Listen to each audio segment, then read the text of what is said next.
St. Francis is back at Memorial Stadium for another MSFA crossover game, and both teams still hunting for that first win of 2025.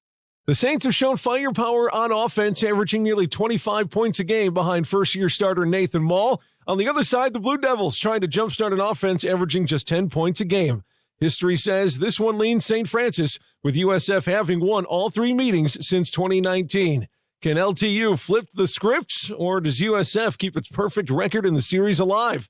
Don't go anywhere. It's a holy war. The Saints and the Devils up next.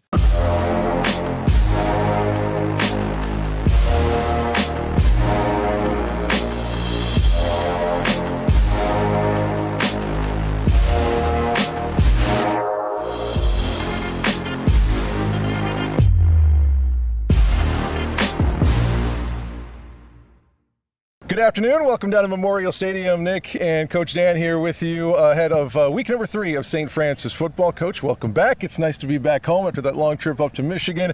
Obviously, we would have liked to come home with a better result than that one. 24-21 the final score last week up at Siena Heights. And when you look at that game, St. Francis was in control most of it, but I think it's really just a study in what momentum can do in a game, because it came down to just kind of one possession there in the fourth quarter after St. Francis put together a great scoring drive. Just a well-timed, well-executed onside kick from Siena Heights really kind of turned the tide. In your experience, in your many years in football and high school and college ranks, how do you talk about momentum? That kind of is really hard to measure. Well, because it's such a huge surprise when someone will do an onside kick during the course of the game rather than at the end of the game when you're trying to get back into it. But that could change. Defense just comes off. They're getting on the sideline, getting ready, getting their adjustments, and all of a sudden they're back out on the field, short field. That play kind of turned the momentum around. And sometimes when you don't have that much time left in the game, you're trying to get it back, and it gets very difficult. But we look forward to the Saints coming out today. They're relatively healthy and ready to go, so I think we'll have a great afternoon of football today. Yeah, absolutely, and they're taking on a team they have seen 3 times prior. Lawrence Tech comes in. The Blue Devils also 0-2 this year, but you take a look at what they've had to go through the first couple of weeks. It's top 25 teams. It's 2 of the class teams in the MSFA over the history, in Marion and in St. Francis. 35-21 in week number 1 against Marion. 35-0 they were shut out last week against St. Francis, Indiana, but they played some pretty good competition so far in those first 2 games. Yeah, those first 2 games against great competition. St. Francis played good competition, so I think this is going to be a great battle today. We're excited. It's Maul's third game starting the quarterback. The running game really showed a lot last week, so I'm excited for this game today. Let's talk to head coach Joe Curry. You hate to go on those long, road trips to teams like Siena Heights and think you're in control of those games. So what was the conversation in the locker room after that one? Us being consistent. I think we're a young team, and I don't, as a coach, it's tough to explain how you go on a 19-play drive, a 10-play drive, and then I think another 11-play drive, and then your rest of them are 3 and outs. Like how do you do that? And defensively, the same thing. Like we have them, we get them 3 and out a few times, we get a turnover, and then we give up 11, 12, 13-play drives, and we give up some third down conversions on 3rd and long and 2nd and long. Those are things you can't do and expect yourself to be successful. And the longer you keep a team around that you might be better than, the more they start to believe, and they get a couple plays at the end that really turns a tide for them, and before you know it, you lose. So there's lessons to be learned there, that you have to be able to be consistent for 4 quarters. It's not a 1-quarter football game. It's not a 1.5 football game. You got to play 4 quarters of college football in this day and age. So that's a lesson. I think the one thing that positive coming out of the game was you mentioned those long drives. Your running game, you got Gavin, who has had a heck of a year last year and start off this year. I know he got dinged up a little bit, but Larkin coming on. Yeah. Your line play. I know you got a young quarterback, so a running game could be a great best friend for a young quarterback. So maybe tell us a little bit about your running game and how you see it looking today. Yeah, our running game has been solid. Our backs. We knew coming into this year with our top backs. We have 4 backs that we really like that we're playing right now. Those guys have done a great job. Our O-line's been doing doing a great job. And you're right, it is a good friend for our quarterback. And today we're going to try to sprinkle a little bit more RPO off of that running game, just to so that we don't get the overhangs just coming and barreling down inside and those sort of things. So hopefully that is successful for us today offensively. And for Nate, Nate's in his third start. I think that hopefully things are starting to calm down for him a little bit to be, okay, this isn't so fast anymore. I'm hoping, and hopefully he settles down and does some good things. There were things open for us last week that we just didn't hit. There in the running game and the throwing game, there were a few runs where we're running power and we missed the mic, the play side split. So I mean, those things we can improve on, and those we've been working on in practice, and hopefully we can, be more consistent for 4 quarters today than what we were last week. Talk about the Blue Devils here. I know you take a look at their box score and their record, 0-2, but they played some pretty tough teams, pretty tough offensively. What do you notice on tape about what they do that you might be able to take advantage of? Well, number one, what I've noticed on film is they play hard, and I know that's they should be able to say that. To us, they're a little bit undersized on the defense, but man, they're active up front, and they do play hard. They play a lot of man-to-man, so hopefully today we can utilize that, in the RPO game with their eyes. We always talk about DBs having bad eyes. Our DBs having bad eyes. Hopefully we can get them to have some bad eyes and hit some plays, on offense. For them on offense, it all centers around their quarterback. Their quarterback's a good player. I mean, I feel kind of bad for him. In the first 2 games playing Marion and St. Francis, Indiana, he has been hit and hit and hit, and the kid just keeps getting up. So we know today, even if we hit him, we got to keep hitting him. And but he's a very, very good player and mobile, runs the ball, throws the ball. So he's not going to be a guy that sits back there in the pocket and just takes sacks. He's going to be running around and doing some good things. And their receivers are pretty good as well. If we can't let that affect us. Like last week, we gave up too many big plays on defense through the passing game. And hopefully we can limit those today just by, again, having good eyes and knowing where we got to be in the defensive backfield. If we do that, I think we'll be okay. Sounds like a good challenge. Good luck, Coach. Right. Good luck, Coach. Thanks. To Coach's point, Ryan Schuster, the quarterback for Lawrence Tech, has taken 13 sacks through the first 2 weeks, and that shows you. I'm not sure if that's a statement on their offensive line as much as it is about the defenses that they've played so far this week. Oh, probably a combination, but you're not going to make it through a season if you're getting 13 sacks the first 2 weeks. So let's hopefully the Saints can continue that record going here right now. Absolutely. Saints are 4-0 against the Blue Devils in this series that dates back to 2019. That 2019 team for St. Francis featured Dwayne Milton. He was over 140 yards, actually I think over 200 yards in that game back in 2019 against LT. And then the last 2 years, of course, running up against Sam Tumulty twice. So I'm sure the Blue Devils anxious to get a Saints team that doesn't necessarily have the best St. Francis players in history at their respective positions. No doubt about that. We got kickoff coming up here in just a few on the USF Sports TV network. It's a small school, but it's mighty in that it changes your life when you go here. The experiences that I gained and the life lessons that I learned while I was here are something that I continue to carry with me. I'm proud to hold 4 degrees from the university. I wouldn't have gone back time and time again if I didn't think that this was a quality education. No matter where you are in life, with the right people, the right school, and the right support, you can do anything. Your career is limitless after you go to the University of St. Francis. Welcome to Memorial Stadium. Nick and Coach Dan Sharp with you high atop here in Joliet. Welcome to everyone listening in the Joliet area or up in the Detroit area, or wherever it is you're watching us from. Should be a good one here today. I know both teams 0-2, but both teams doing some pretty good stuff here, Coach. Of course, St. Francis 0-2 with their losses against Taylor and Siena Heights. They've struggled a bit, especially with their youth, their consistency, but those are the kind of things you like to see a young team build on as a season progresses here, and we expect to see that, more of that progression here today. Exactly. I think the main thing when you're dealing with the young group is you want to see improvement from week to week. Joe mentioned how they had a much better week of practice. Guys are still learning how to practice in Joe's system, and to, again, develop that running game, develop tough defense, stay consistent. Joe was concerned that they had 3 very long, productive drives and then several 3 and outs. So that's something he wants to work on. And obviously, you want to always win the turnover battle. That's a big part of, of a young team getting that first win if they take care of the football. Both teams is kind of in a holding pattern here today. I'm not exactly sure what's going on here pregame with the pregame ceremonies and such, but hopefully we get things ready to go. It looks like both teams' captains are ready to meet at midfield. Referee and umpire making their way out there right now as you see the Saints squad in the south end zone ready to get things going here. Let's focus on LT, especially their offense. Again, they've had some struggles offensively, but it's not because of the talent. Ryan Schuster's their quarterback who's the numbers aren't there specifically throwing the ball. He's just over 51% throwing, 285 yards through 2 games, 1 touchdown, 3 interceptions. But the number that really pops off the stat sheet for him is he's been sacked 13 times, something we mentioned in the pregame talk down on the field with Coach Curry.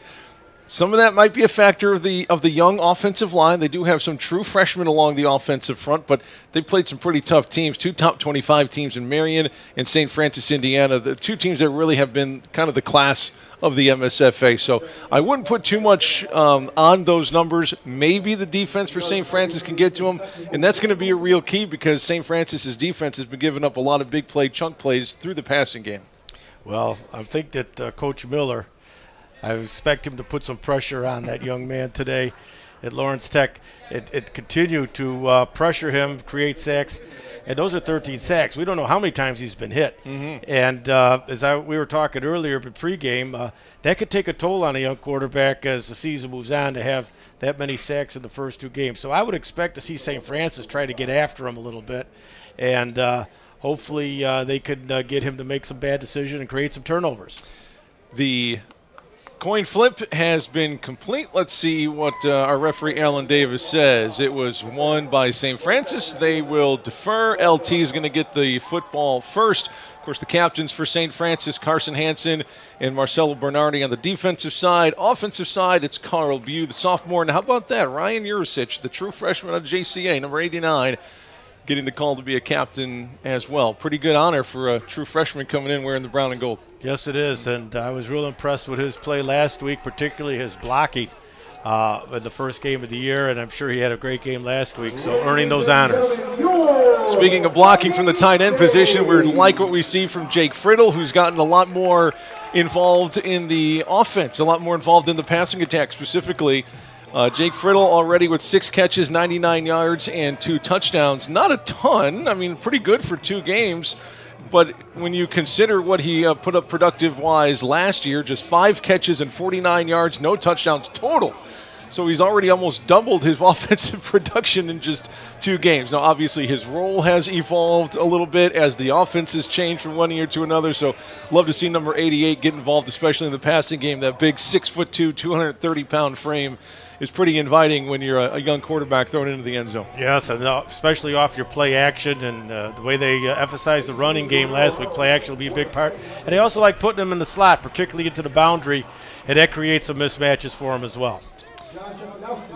Jasonowski back to return, wearing number 7, a 5'9" sophomore out of Livonia, Michigan for LT, wearing their traveling whites trimmed in blue, blue numbers, white helmets with the LT logo on the side. St. Francis in the home gold with the white pants, white helmets, brown numbers and letters. Adrian Guerrero ready to get things going.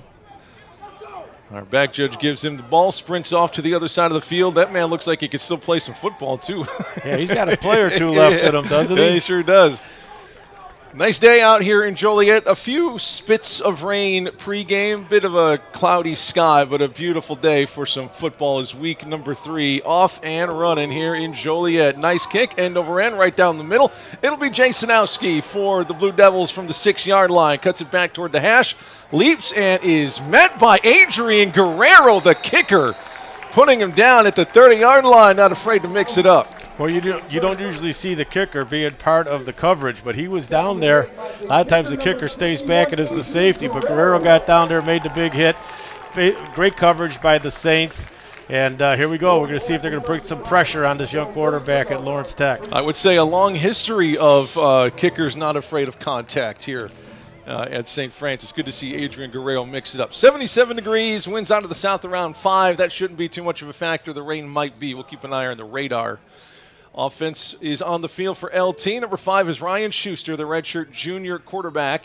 He's going to throw on first down, screen pass to the outside. Good blocking, but nice job getting off the block on the outside for St. Francis. Ryan Bannis, the 5'7" corner from Wilmington, making the first stop for Bannis USF. did a great job coming underneath that block and making a good open field tackle. Excellent start for the St. Francis defense. That was a heck of a play by Bannis at that. Bailey Brooks, the receiver on the play for LT. Second down and 10, no gain on the completion. Got a 5-man line here. St. Francis one Here deep they come. corner. They're going to play action. Pass goes to the outside, but it's over the head of Tyler Garrett, intended receiver. Brings up third down. Well, we see right away in the first long situation, second and long, they brought 5 men up on the line of scrimmage, outside blitz, and it forced a high pass. So it looks like Coach Miller is going to bring some heat, at least early in the game today. Third down coming up. First possession here. Pistol formation for Schuster. Looks like Keon Sanders, the running back behind him. Slot left receiver goes in motion. That was the target on the last play. They're going to roll his direction. Stepping up. First hit. First sack of the game for St. Francis.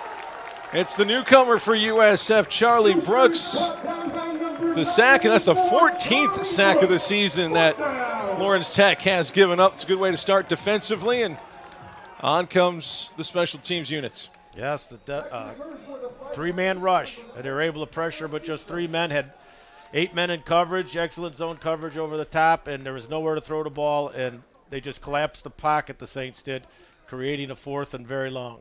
Connor Engstrom back to return it. There to punt it is Carter Dixon, the senior out of Fort Wayne. Good snap to Carter. Right boot into it high, but very short. Shanked it into the St. Francis bench, shy of the 50. And Nathan Mall and company will have an extremely short field to start off with, which is good news because St. Francis has started games off quickly this season, scoring touchdowns on each of their first drives in the first 2 games. Game couldn't have started any better. The defense came up with a big stop, put them in 4th and 20. And then we had a poor punt off the side of the foot to give the Saints excellent field position. Carl Bew on the field. He'll start as a wide receiver right. Gavin Day, who's nursing a bit of an injury, will start at running back behind freshman out of Minooka, Nathan Mall, the quarterback. Jake Friddle, tight end left. Engstrom, slot right. 1 deep safety. Corners are tight for the Blue Devils. First snap of the game for St. Francis. Going through the air, going deep to Carl. Tried for the one-handed catch, but he couldn't get his paw on it. There might have been some hand fighting there between him and the corner, but no flag and incomplete. Love the home run ball off the first play of the game. Yes, as we were talking to Coach Curry at the pregame, he mentioned that Lawrence plays a lot of man-to-man, and right there, right off the bat, Coach McCarthy's going to go and attack the corner. That was a great throw by Mall as well, so it's good to see him come out like that with a good throw on the first play of the game. They're in the pistol. Turn and give to Gavin on 2nd and 10. Sees a hole, burst through past the 40, 35, 30, up the sideline. Knocked out of bounds at the 25. The run game strong right out of the gate as well. Moves the chains for St. Francis. Outside zone play into the boundary. Created a great seam there off tackle. And Gavin Day took great advantage of that and showed some speed as he hit that hole that time. Great first start for the Saints at first down. Jake Friddle, the tight end, will be slot right here with the 4 receivers set. Gavin Day left of Mall. Carl Bew motions. Jet motion. Gives it to Carl. Turns it up. Gets a nice block from Gavin. Makes 1 miss past the 10. 5. Touchdown. Carl Bew into the end zone. His first touchdown of the season. This one coming on the ground. Well, you talked earlier how we're going to get the ball in his hand, and they showed you right away, putting him in the slot with 3 receivers to the right, motion him at a jet sweep to the boundary. Great blocking on the point of attack. We set the edge well, and Bew did all the rest. A great run, great play call. They actually went to him twice. First play of the game was trying to hit Carl Bew deep on a pass play, and now they give it to him on the ground on the jet sweep. Good things happen when you get it to Carl. Adrian Guerrero's extra point. Snap's good. holds down. Kick is up and good. It's 7-0 for the third week in a row. The Saints score on their opening possession. I like the way Coach McCarthy uses his personnel. You know, Bew is basically playing a wide receiver, slot receiver, but very similar to the way they used Joey Galloway last year. They could use Bew. He could come in motion, run jet sweeps. So if he's not getting the ball in the passing game, they have several ways of getting him the ball with handoffs or screens, and that presents another weapon for the Saints that teams this year are going to have to defend. They're going to have to defend Carl wherever he lines up on the field. Took just 3 plays to cover the 46 yards in 38 seconds for the first touchdown of the season to Carl. Of course, a sophomore out of Joliet West came in as the presumptive quarterback after Sam Tumulty. But Nathan Mull kind of won that competition, but Carl Bew just too valuable to stash on the bench. They got him playing everywhere now. Guerrero's kickoff angled to hash right. Jasonowski bobbled it but picked it up. He's going to take it all the way to the other side of the field. A lot of running, but return of only about 15 yards up to the 19-yard line. Great coverage. It's the intelligence again of Friedel coming down, forcing the running back to the middle where the defenders were. Didn't let him get to the outside. Took a great angle of attack. You just see the difference from the first game to this game already. The Saints, some of the things that they have worked on, the coaches have, and you can see the Saints executing that this afternoon. First down for Schuster and company. Tight end Tackett motions to the left side of the line tight. Here comes Schuster. Franciscovich. Gets rid of it in time, looking for the timing play outside, but incomplete, looking for TJ Byard, their number 1 wide receiver. Being sacked 14 times early in the year, you get happy feet. And you can see there, the offensive line did a pretty decent job of picking up the rush. Franciscovich coming on the outside blitz, but he just wanted to get rid of that ball. He wanted to catch it and get rid of it. Mm-hmm. And that's a psychological effect of all those sacks throughout the year. 2 running back set now. St. Francis will rush 4, but it's a run play inside, and it is stuffed right at the point of attack. Easy now. Ball carrier on the play, Keon Sanders, the senior out of Pontiac. Brevin Amiga, the junior linebacker with the stop out of Sacramento, California. Well, the Lawrence offensive line went backwards on that play. The Saints stood them up, reestablished the line of scrimmage on Lawrence's side of the line of scrimmage, and our linebackers came in and cleaned everything up. Excellent team defense. And here we are again with 3rd and long. Trips bunch right, man in motion is Palazzolo. He'll go to the slot left. 4 wide receivers in routes. Plenty of time this time. They check it down to the running back. Sanders leaps into the air near the first down marker. Looks like he picked it up from here. Needed 10 and got 11. First down for the Blue Devils. They needed that one. Well, that time the Saints ran a little stunt inside where they looped the linebacker from the inside to the outside. It was a great call because no one had the back coming out of the backfield off the blitz. And Lawrence did a great job of finding him and dumping him the ball for a first down. It is a young offensive line for Lawrence Tech. 2 true freshmen on the O-line. That is center Jack Rudd and right guard Caden Jimikowski. Maybe a opportunity for that defensive line for the Saints. Play action. Quick pass outside. It is complete and another first down. 2 in a row. Stop made by Trey Sayers at the end. Ball complete to Bailey Brooks, the senior wide receiver. One way you could help a quarterback who's been getting a lot of pressure is play action. Play action freezes the defense. Will get the lineman maybe off their pass rush route, and be able to get a quick throw. So they're able to move the linebacker on play fake, hit the quick out for a first down. Trips receivers, tight end slides to the right. That's the big 6'4" tight end Tackett. Snap back to Schuster, play action, rolling right. Here comes Brooks chasing him, throws on the run. He's wide open, but he missed him. Wide open was Tyler Garrett on the corner route, but led him a bit too much. Great diving effort, but couldn't quite get there. Incomplete pass, second down. One of the best routes in a play action package is the deep crossing route. And he just ran through the zones and found an open pocket there. But again, the quarterback was being flushed as he was coming on his bootleg and had to throw the ball a little early and threw it long. Michael Hackman, the deep safety here for St. Francis, shading the big side of the field. Back over to Schuster now. They hand off, but Charlie Brooks there to meet him along with Curtis Reeves. Nice run defense, stopping John Jasanowski, the running back, on the play. Make it third down. Reeves and Brooks were 5 yards in the backfield making that play. Those two guys are having a heck of an early start to this game. Yeah, you just got to keep an eye on the interior right side of that offensive line. Two true freshmen at center and right guard.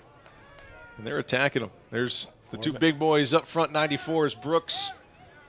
Four-man line on defense. 3rd and 13, Schuster to throw. 5 receivers out there. They go down long, and it is overshot, incomplete. Trey Sayers in coverage, trying to guard Logan Tack at the tight end. 4th down. Here comes the punt unit. Sayers, great coverage on there. He had no help over the top, and that was a difficult ball to drop in there because Sayers was in perfect position. The only thing you can do is really try and overthrow it and hope his receiver could get to the pass.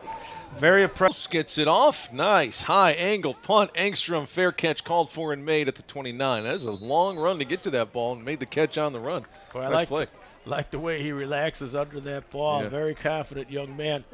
That gives him a threat both in the passing game and the return game. That'd be number 10, Connor Engstrom, a freshman out of St. Lawrence. 5 catches so far, has a touchdown. They scored in the first game of the season.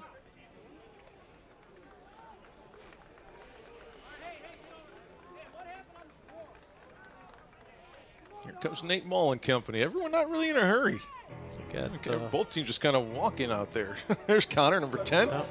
Diminutive, but tough as nails this kid is. He took a shot on a punt return, and I thought he wouldn't come back into the game, but he was in there next possession.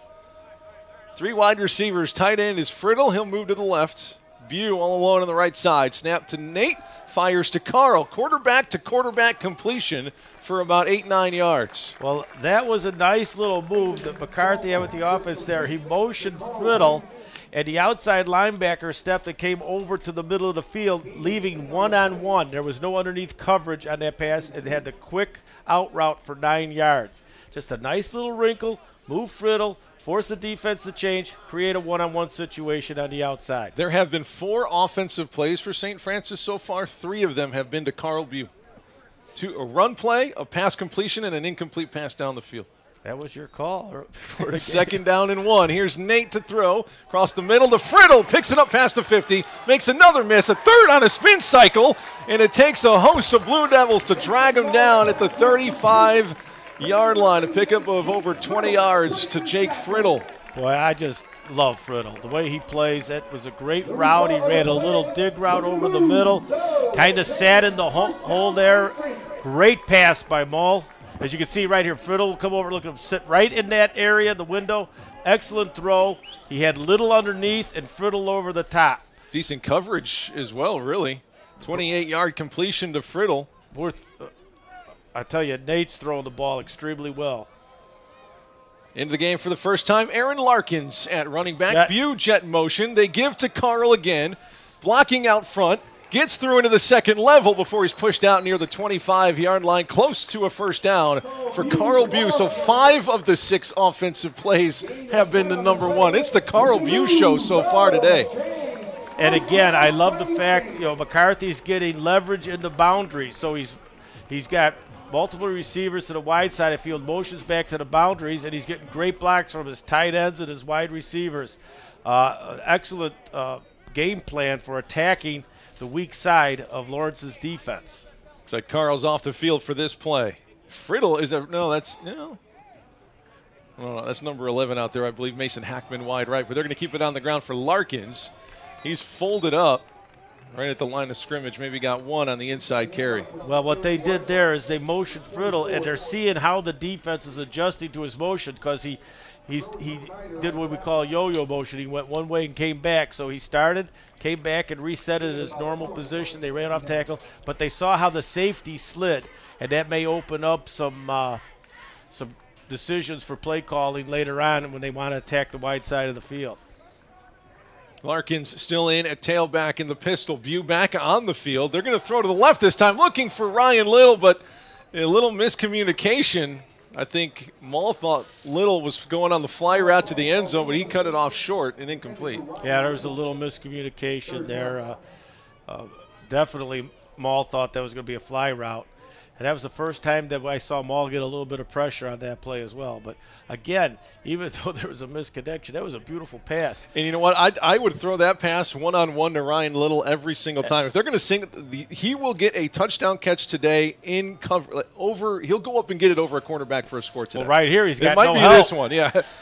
No, Nathan didn't like it. Dancing around. Oh, he just tripped on a foot there in the pocket and goes down for the first sack of the game. So that's going to be 4th down. I thought they might try Ryan Little again. Well, I like the fact, Ryan Little they're one-on-one with no safety help. Yeah. I would like to see him do a double move, maybe start to the post, because with no safety help, the corner's going to jump inside, and then he could cut back to the corner of the end zone. Be nice to see a little double move, a post corner route. Well, they're going to go for it here on 4th down. Now they got now they got extra coverage out here because we have a slot down here. So now they're playing with a deep safety here. Carl Buse slot left. Here's Nate to throw it. Nothing there yet. He's going to lob it into the end zone on 4th down. Tipped again. Engstrom! Engstrom caught it with his back on the turf. Touchdown. Unreal. Connor Engstrom's second touchdown of the season comes in spectacular fashion for the freshman. No flags on the field. Riddle's a little shook up over there, but he looks like he's okay getting up. What a great acrobatic catch. He reminds me a little bit of number 80 from last year, doesn't he? And, yes, sir, Joey. Yeah. Or Edelman for the New England Patriots. Just a good route runner, always in the right spot. I tell you, on that play, I thought, too, Nate Maul had plenty of room to run. There was a big gap opened up, and but he trusts his receivers, is able to throw it in the double coverage, and believes that they'll come up with the ball, which they did there. And that was on 4th down as Guerrero's extra point is up and good. 14-0, St. Francis with the lead. I don't know if we could see it again, but what happened? Anyway, there was it seemed like to Maul's right, a big gap opened up, and he could run easily for the first down. But he's running and moving in the pocket, looking to throw. He wasn't really looking to run. He's looking to make the big play, which he did there. 7 plays, 72 yards in 3 minutes and 28 seconds for the second score of the game for USF. Defense has been on lockdown mode. The offense moving the ball at will so far for USF. Well, in this Lawrence Tech team in the first game of the season did play Marion University, who was number 23 at the time, has bumped up to number 21 now in the latest polls. Gave them a game. It was 35-21 at the end of that one. Well, they're going to have to do something about their weak side defense. St. Francis is really using formations and motion to attack that weak side.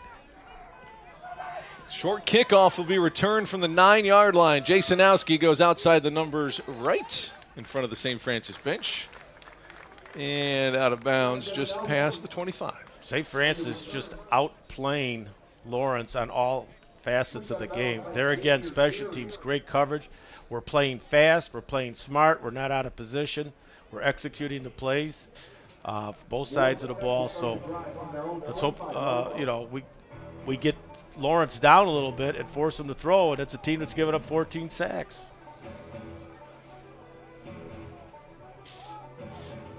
Here's Schuster back on the field for their third try of the quarter. 6 minutes to go in the first quarter here. 1st and 10 for Schuster. He's going to put Sanders on his right hip. 4 wide receivers out there. Screen pass left, try to get a block, and does, but not much past the original line of scrimmage there. It was complete to Palazzolo, the junior, but a flag came in late. Well, again, this pursuit by St. Francis getting to the ball. Once the decision to throw the ball is made, everybody to the ball. And again, they corralled the receiver, got off their blocks. Only help.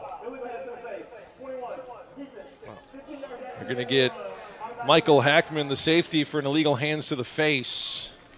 trying to get off that block over there on the screen. He put his hand up underneath the chin, and that was the call, hand in the face. Really, two of the least penalized teams in the nation.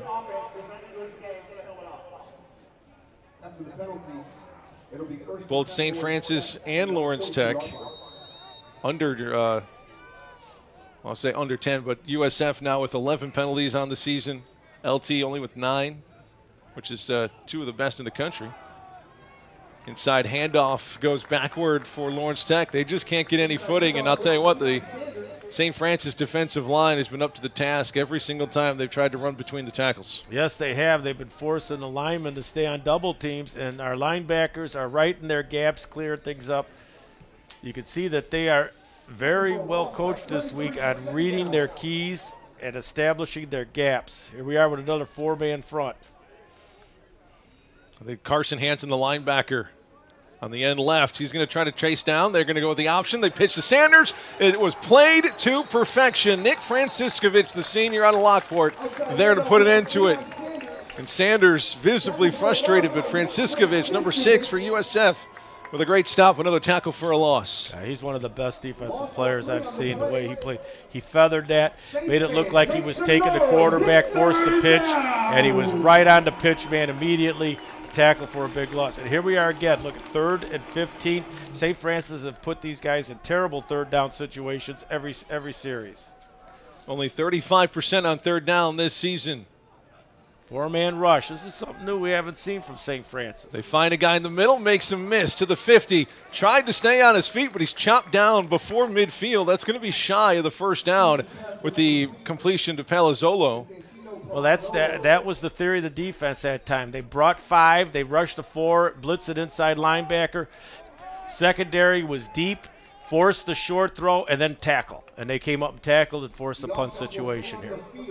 Well, they better pick it up here on 4th down. You don't want to give this St. Francis offense another short field. Looks like they're going to try for it here with 4:02 to go on the clock here in the first quarter. Yeah, 4th and 3. Probably a good decision the way the game's going.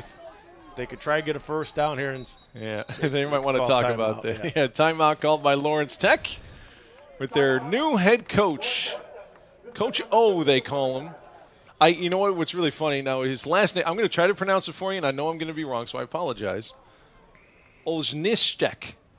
That's what I'm going with. And I actually, you might be thinking to yourself, Nick, why didn't you just go ask what the pronunciation was? That's terrible reporting on your part. But wait, I tried. I actually went to the coaching staff. I'm like, hey, how do you pronounce your head coach's name? I'm like, we don't know. We call him Coach O. Yeah. I'm like, all right, so Coach O it is. How do you pronounce it? O.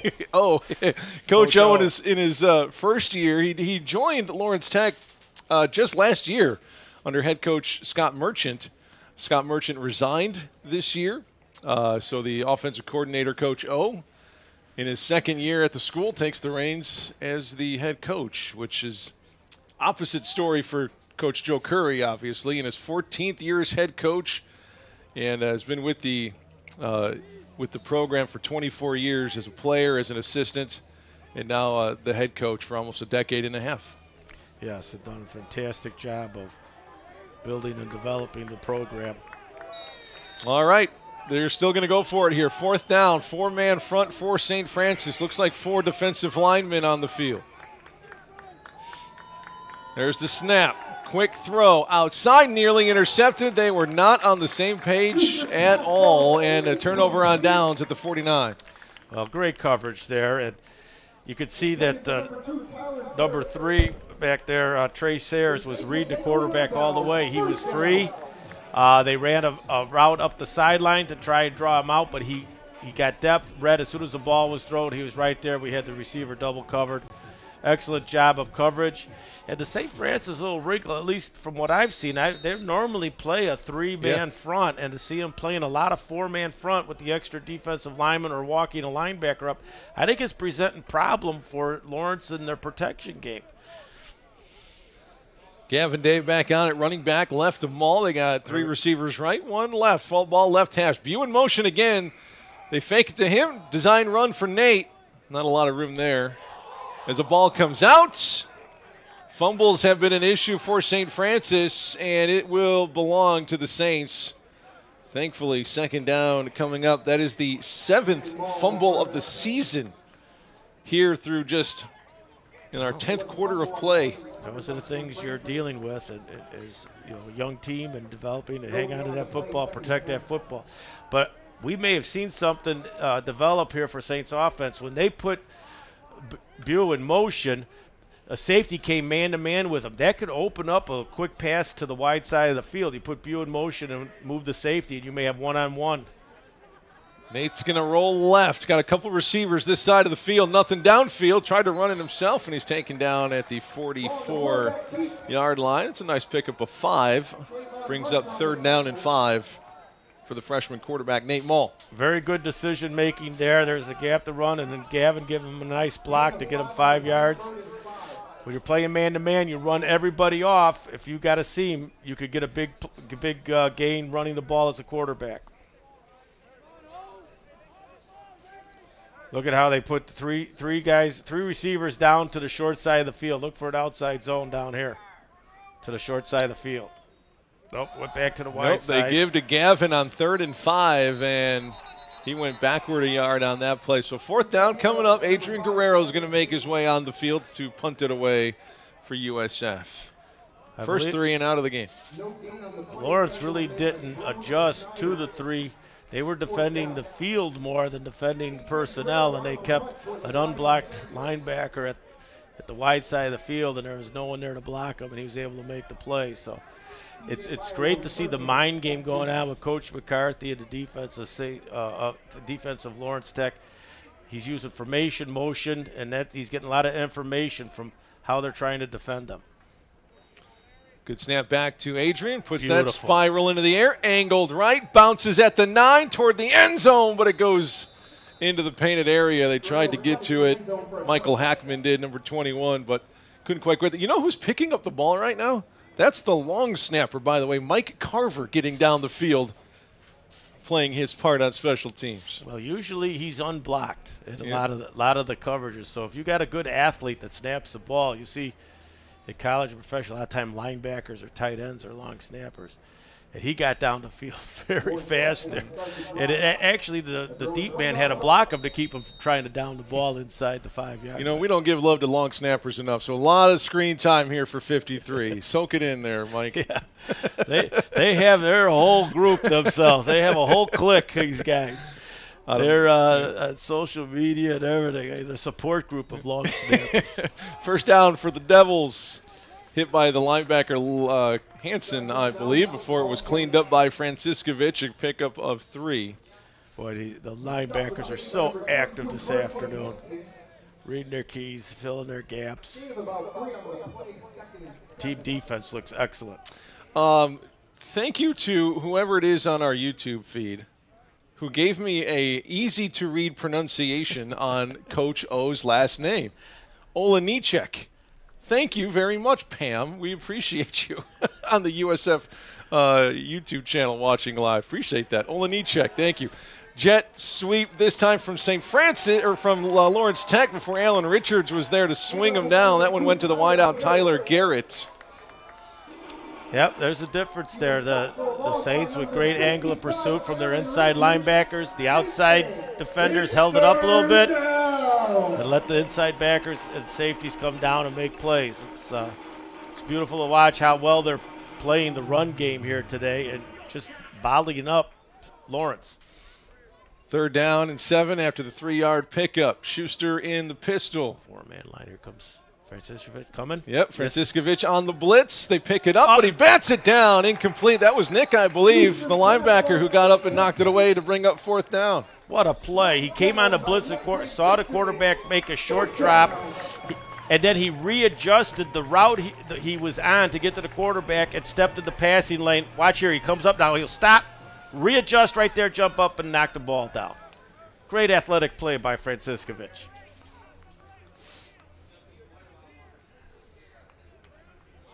Punt unit on for the Devils. Engstrom back to return, standing at his 40. We have been on the north side of the field all quarter long here. Final 16 seconds. Ooh, high snap. A good job by Dixon to bring it down. End over end punt. Fair catch not called for. Engstrom makes the catch and immediately rolled up at the 42-yard line. Dangerous play there, young man. Yeah. Fair catch might have been appropriate there. Yeah, I think so too. I love your toughness, but let's live to play another play here.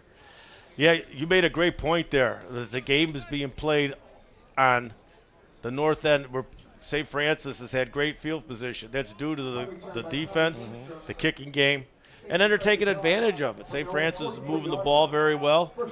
They had the last series, with the first series, they had a punt. So let's see if they can get back in. And they got a pro set here with single back. They give to Gavin, met by the defensive tackle right at the point of attack. Echekemba Tumba, the sophomore, makes the tackle. Gain of 3 for St. Francis. That brings us to the end of the first quarter.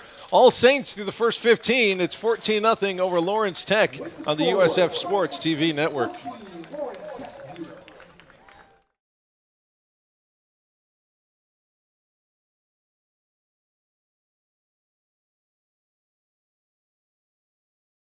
Here, and I knew that the people here really cared. That's our one goal, is to see you walk across that stage and to have a successful life. The professors and the university really do prepare their students for the real world. When I came here, I got my voice, I got my independence, I got that sense of I can make an impact. USF education isn't just teaching you what you need to know about your field. It's teaching you what you need to know to make the world a better place.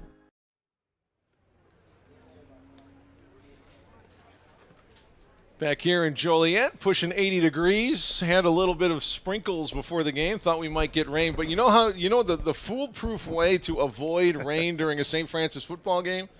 That's when our production team puts on the rain gear on all the cameras and covers it all up. That's how you know there will be no rain. So thank you very much to the ladies and gentlemen on the team there.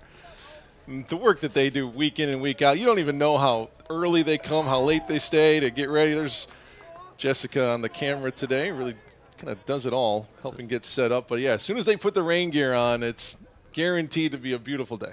So thank you. They're the best. They sure make our job easier, yep. That's for sure. Same formation. I really like the way the left side of St. Francis's line has been playing. I'd like to see us continue to hammer that left side. Second down and 7 for Malls. We flip sides of the field. Led Gavin Day a bit too much on the wheel route, incomplete. All man-to-man. And against man-to-man, you like to run verticals and crossing routes. And here they crisscross tight end and the slot receiver to try and rub somebody off there. And then they had the verticals and the wheel routes. You got to have a linebacker cover your back coming out of the backfield on the wheel route where he looks like he's running a flare but runs up the sideline. I like the things we're doing in attacking this man-to-man defense. Haven't gotten it to Carl Bew yet, but they got to hurry. They're under 10 seconds on the play clock. You see Nate Mull trying to get him set. They did. Third down play coming up. Steps up in the pocket, checks it down to Ryan Little, makes one miss, and he breaks it for a first down near the 40. They're going to put him at the 41-yard line. He goes for about 15 in the St. Francis first down. I think we might have a holding penalty or formation penalty.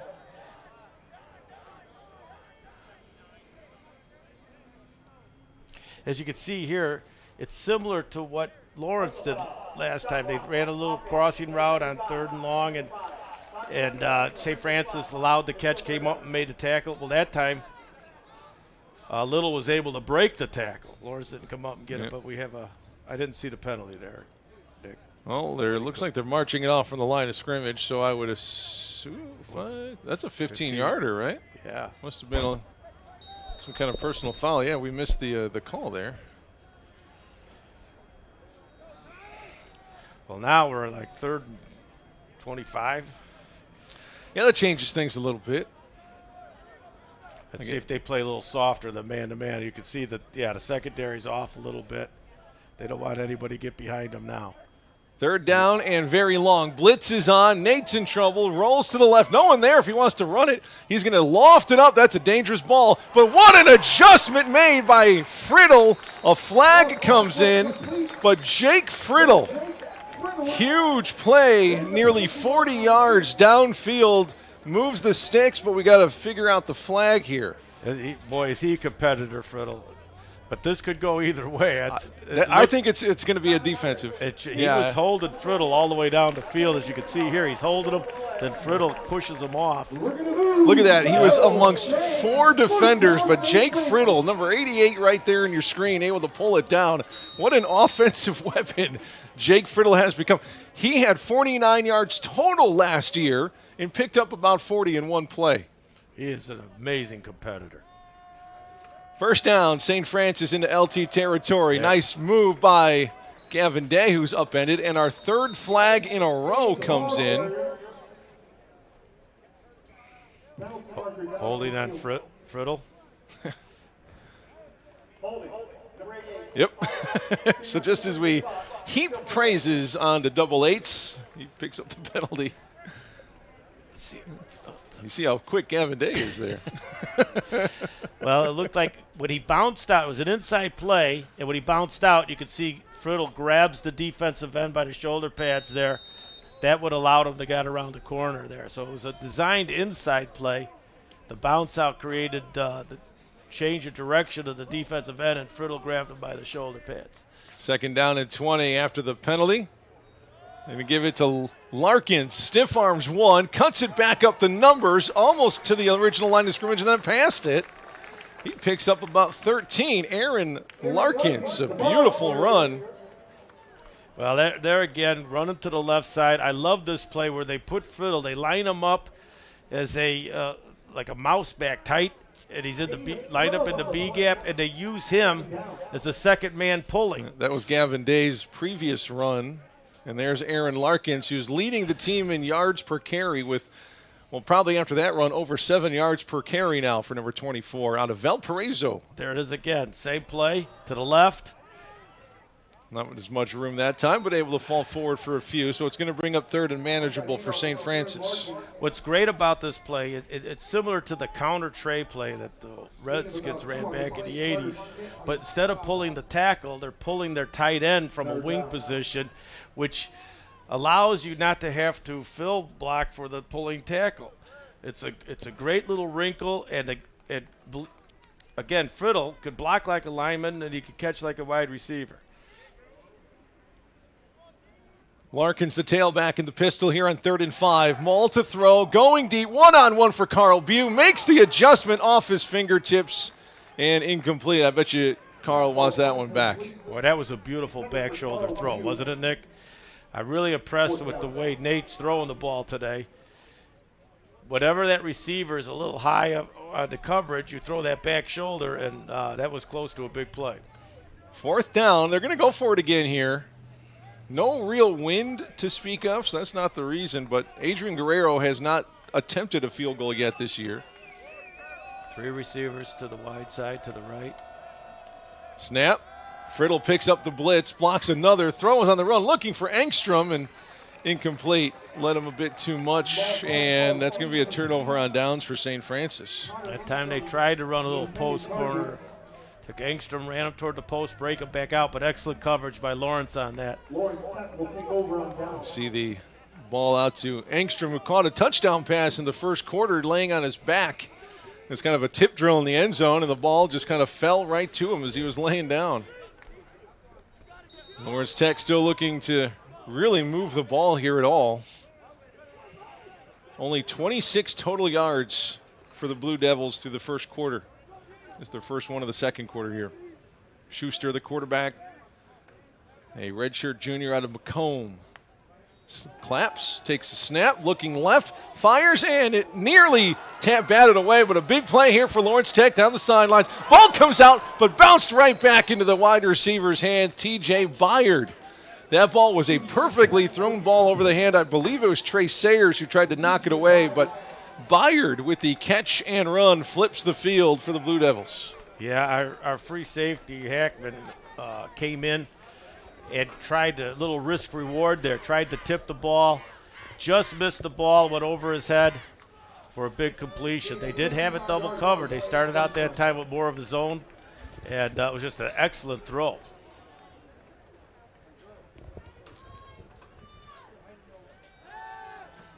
Here's Schuster to throw. Pressure. There's a hold. Fires it into the ground, incomplete. A hat came off because a player went out of bounds near the end zone, but pretty clear. You can see it from probably your house. Curtis Reeves was held on the play. Well, Schuster really didn't have to roll out of the pocket there.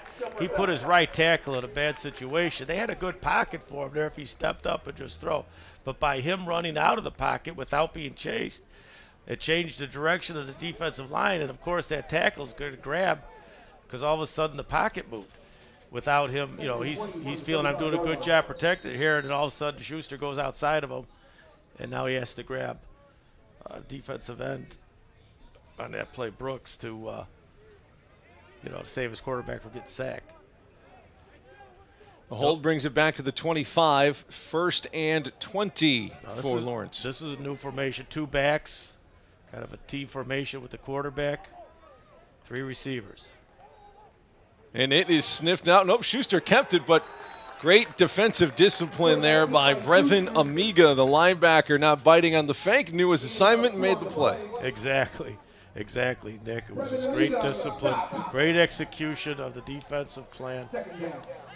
The 2 backs go one way. They're trying to draw the linebackers and then come back off to the short side of the field, but Saints would have none of that. 2nd down and 20. There it is right there.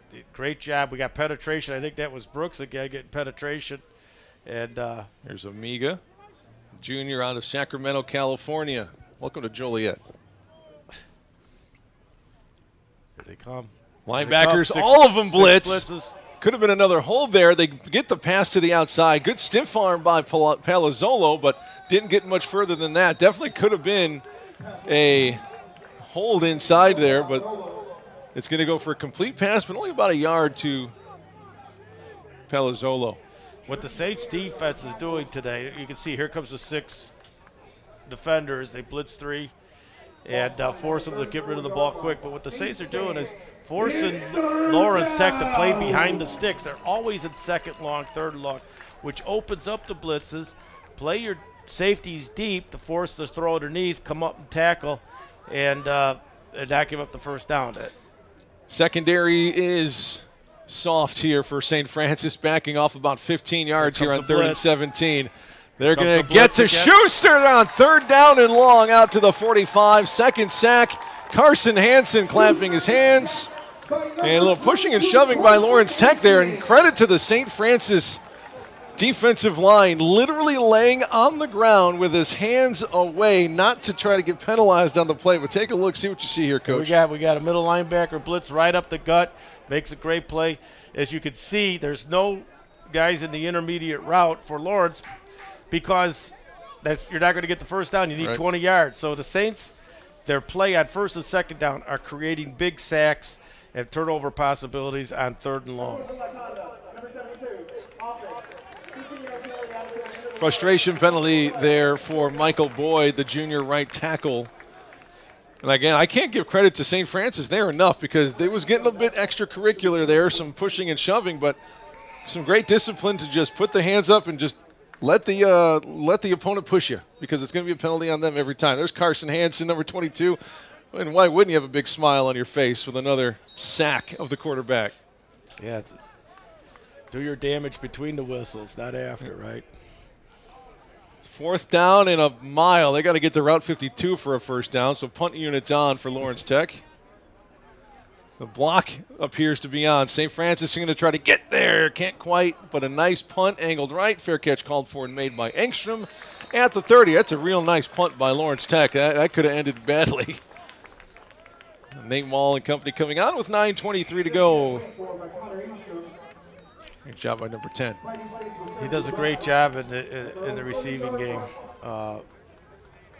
punt returner, and great job of catching the ball. When someone is that confident with the ball, you know you're not going to give up any yards after punt. A lot of times guys get a little nervous the way the ball's flight is or knuckleball up there and they won't catch it. The ball hits the ground and they lose 20 yards by it rolling. But he's very relaxed, very confident under the ball. 2 sacks by the St. Francis defense, 1 from Charlie Brooks in the first quarter. Carson Hansen gets in on the fun here just a play ago.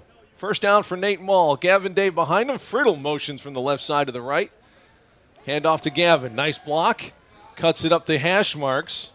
Gets to about the 34-yard line. Pick up a 4, 2nd and 6. Yeah, they got the 2 tight ends in now. And so they got 2 tight ends, 1 back. At that time, they motioned Friddle over to the strong side. They overloaded the right side. Tried to run a little outside zone. Got 5 yards. Really mixing up formations, mixing up motions, mixing up personnel package, keeping Lawrence's defense really on their toes as far as alignment and adjustments to motion. St. Francis averaging 6.8 yards per carry. 2nd and 6. Play action. Tried to go to Ryan Little, a bit behind him and incomplete. 3rd down. What happened that time is they took Gavin and released him in the flat, and his man, trying to get over to cover Gavin, got in the way of the crossing route. And changed, as you can see there, changed the delivery by Nate. So that time the man-to-man created a situation for us where it brought a defender into the pass lane. Gavin 4 for 10 for 100 yards so far today. 3rd down and 6 coming up for USF. 4 linemen, 3 linebackers. They're going to rush the 4. Looking long for Little. Nice adjustment. Up and makes the grab into Lawrence Tech territory. Ryan Little doing Ryan Little things for 25 yards. Wow, another excellent back shoulder fade route thrown by Nate Mall. He is hitting his targets. Really showed some great accuracy today. You're getting that one-on-one with Little. You mentioned it earlier, Nick, that you'll take that all day. I think McCarthy will too. He's uncoverable. You can't guard him one-on-one, especially if the corner who's guarding him is significantly shorter, which Colin Martell is. Inside carry on 1st down, only a yard there for St. Francis. And they're going to live and die with this coverage. There is no safety help on top. They want their safety as an extra man down in the box, and you're saying, well, you're running it, but they're going to set up the play action. They want to keep that safety down in the box, fake the run, and come up over the top to one of these wide receivers. When you got a guy like Little, a guy like Bew out there, and then you throw Friddle and Engstrom in the slots. That's tough to cover man-to-man. Yeah, Ryan Little still single coverage, tight coverage. The 6'3" receiver for St. Francis, bottom of your screen against the 5'11" corner. They're going to go to him again, downfield. One-handed catch for Ryan Little. They're just going to keep picking on Martell on the right side, and you just keep feeding number 4, and he's just going to keep making catches. Without a doubt. You hit the nail on the head there. Without a doubt. That time, his coverage was a little behind, so he threw it over the top fade. So he's making great decisions of when to throw the ball over the top or when to throw the back shoulder. And Little catches everything. Johnny Sorensen, I believe, takes a spot at wide receiver. He's the backup quarterback as Ryan Little takes a breather on this play. That's interesting. Pass to the left. It's Engstrom on the screen. Puts his foot into the turf. Turns on the Jets. Touchdown. 2nd one of the day for the freshman. Beautiful play. They were running a little smoke screen out here. They had a single blocker. And with 2 defenders, Engstrom is going to have to make somebody miss. The defender overran it. Engstrom saw that, made a juke move to the outside, put his foot in the ground. Watch this. See, he overruns it. Now he cuts back underneath him. And great blocking downfield by Bew. Can you say enough about what Carl Bew has done? He was quarterback last year. He comes out, he's played a receiver, a slot back, returner, and he's making blocks like that downfield. What a great captain for the Saints. Kick is up and good from Guerrero. All Saints, 21-zip, 6:43 to go in the first half, and the numbers are gaudy for St. Francis. Offensively, 165 through the air, 83 on the ground for a total of 248. The brown and gold defense holding the Blue Devils to 64 total yards, which includes 74 passing. Now, do the math. That is -10 rushing yards for Lawrence Tech today. Yep. Most of those because of a couple of sacks of Ryan Schuster. But even when you take those out, they've only been able to run for 8 yards. Well, when Nick, when you and I were visiting with Coach Curry before the game. He said this was his best week of practice. And boy, is it showing today. The week they put in, coming off a tough loss, it's obvious that they had a great week of practice because they're executing so well this afternoon. 6-play, 70-yard drive for the St. Francis offense, covering 2 minutes and 40 seconds. Guerrero's kickoff left. Jasonowski from the 4. Right up the right numbers, breaks it free. He's got one more man to beat. It's Engstrom who has to make the tackle at the St. Francis 40. A big return from Lawrence Tech. And, of course, it's Connor Engstrom there to make the tackle for special teams. Yeah, he's everywhere. He's all over the field. Nice blocking for Lawrence there. We had good coverage. He just was able to pop a little seam there and definitely took advantage. You can see here we got good coverage. We got good lanes coming down, and there's the block to freeze him, and he breaks a tackle. But great play by Engstrom chasing him down. This is the best field position I think Lawrence has had today. Where was Guerrero? Come on, the kicker. Yeah. Where was Adrian on that play? First down for Schuster. 3 wide outs to the left. They need to get something going offensively, and through the air has been the only thing. They're going to go for the home run ball. He is wide open in the end zone, and touchdown. Yep. Right down the sideline goes Jalen Johnson for his first touchdown of the season. First points on the board for the Blue Devils. I guess they liked what they saw because they were going for the big pass right out of the gate. Yep, they went play action to the left, slight roll to the left. That gave him one-on-one to the right. And I think he made a little double move down there. I think he did like a little hitch and go or started like a little post move and it went upfield, and it was able to create enough separation between him and the defender. So it was a nice call. Play action to the left, throw back to the right. Vinny Robinson puts it through. Well, that all started with the kick return. Yep. Special teams, no doubt about it. Can't forget about the third phase of the game. Well, we got 6.5 minutes here. It'd be nice to see one of those patented drives, that they had last week. And see if we can run some clock, go down, score before half, not give them a chance to get the ball back. Yeah, last week up at Siena Heights, St. Francis got the ball to start the second half, and then they just performed what I'm going to call from here on out the drive. 19 plays, 73 yards that lasted 10 minutes and 48 seconds. All but 2 plays were run plays, and only one was for more than 10 yards. It was a true just grind it out on the ground type of drive.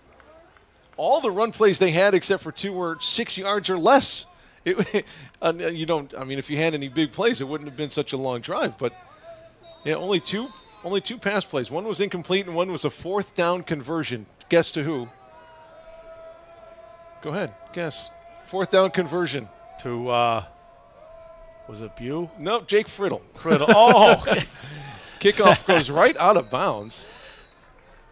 Of course, Friddle. Yep, Jake Friddle was on that drive, the only receiver to catch a pass. It took nearly 11 minutes off the third quarter, and I don't know this for sure because I don't think this is in the record books, but it had to be the longest drive in terms of number of plays and amount of time. It has to be. Yeah, if not, it'd be interesting to see who did. But the defensive coordinator, Miller, probably was he probably loved it. Yep. It's great when your offense is on the field the whole time. It's easy to shut teams down when you don't have to see their offense. 10 minutes, almost, 2/3 of the quarter they used up. Friddle motions tight left. They give to Gavin, trying to find some space between the guards and not much room there. Gain of just 2. Yeah, a little inside zone. They reset Friddle, see how the defense will reset and where to attack, and doing a nice job of moving things around, giving a little different look, starting out in the same formation but using motion, using shift, running inside and outside play action. Great rhythm the Saints offense has right now. It's about consistency. That's what Coach wanted to see after the first 2 weeks. Not taking any plays off. Gavin looking for a bit of room, and again, not able to find it. No gain on that. Well, they give him 2. So 3rd down and 5 coming up for St. Francis after 2 consecutive runs for Gavin Day, number 5. Well, if there's one thing in watching the Saints offense today, they've had much more success to the left side than they have to the right side. So it's interesting to see if they'll still go back and hit the left. Let's see if they can clean up whatever or add blockers, more blockers to the right side. Gavin Day taking a seat. Abu Bakar Berrien for the first time at running back. Blitz being shown. They're going to only rush the 4. Pass to the outside. Caught by Engstrom and a great tackle. Oh, and a nice spot for St. Francis. I thought they stopped him. I thought that was a good tackle because Engstrom really didn't get the reach at the end of that play. Take a look at it here. Did he reach? Yeah, I don't think he got to that white stripe, but they sure gave it to him. That's all right. The official was in just kind of didn't have a good angle to see where the ball was, but it's going to benefit the brown and gold on that to move the chains. Well, I'll tell you what, that was one heck of a speed cut in that out route, man. He created separation immediately, and the ball was right on target at the right time. How about these 4 receivers on the field right now? Friddle, Bew, Engstrom, and Little. All dangerous, all can score touchdowns. Here's Engstrom across the middle this time for 13, 14 yards and a first down. Connor Engstrom having himself a day. They ran the double slant or double post, and they're just looking who hits the window. Read the first slant, read the second slant. Nate Mall looking like a different quarterback today. He is set. His feet are set. He's getting the ball off with good velocity. He's making quick decisions. Friddle again, switches sides. First down play. Play action to get it out to Engstrom again. Good defensive play made there, not to allow any extra yards. He picks up 5 more. Little play action, little softer coverage in their man coverage, so now they're hitting the hitches. They were getting burned by those deep balls. Now all of a sudden they're soft, and now they come right back, and the timing is excellent from Nate Mall to his receivers. Engstrom has 5 catches over 70 yards today. There's Nate Mall, the freshman out of Manuka, in the pistol. They give this time to Larry Stringham, who picks up about 11 inside the 30. We heard Coach McCarthy talking about wanting to get number 30, Larry Stringham, some more touches, the freshman out of JCA, and they like how he runs. So do I. Yeah, he's a tough runner, very smart runner. And there again, they ran to the left side for a big gain. Let's see if they keep taking it to the left side with Stringer here. Got plenty of time. Stringham, the feature back in the pistol here. Bew and Engstrom left. And again, Sorensen, unless they change jerseys, that is the backup quarterback Sorensen, bottom of your screen. Stringham again, bulldozing his way to the 20-yard line. Little help from his friends. He picks up 8. Again, great job in the middle of the line, making a great push. Stringham started out the outside, made a nice cut back to the inside. And, playing at Joliet Catholic, he's used to running the ball because they run the ball well, and he uses his interference very well, his blockers, and finds a seam, and then he isn't hesitant. He tacks it. 2nd down and 4, knocking on the door of the red zone. Stringham again. They got him by behind the jersey, but that's not slowing him down. He gets past to the 15 to the 14 and a first down. I like this running game inside the tackles. Here again, we're going to run it right up the B gap. That's a gap between the guard and the tackle. Look at right there. Little pull, little kick, little counter trade look. And he gets nice positive yards. And now we're down to the 2-minute, I believe. 2-minute timeout.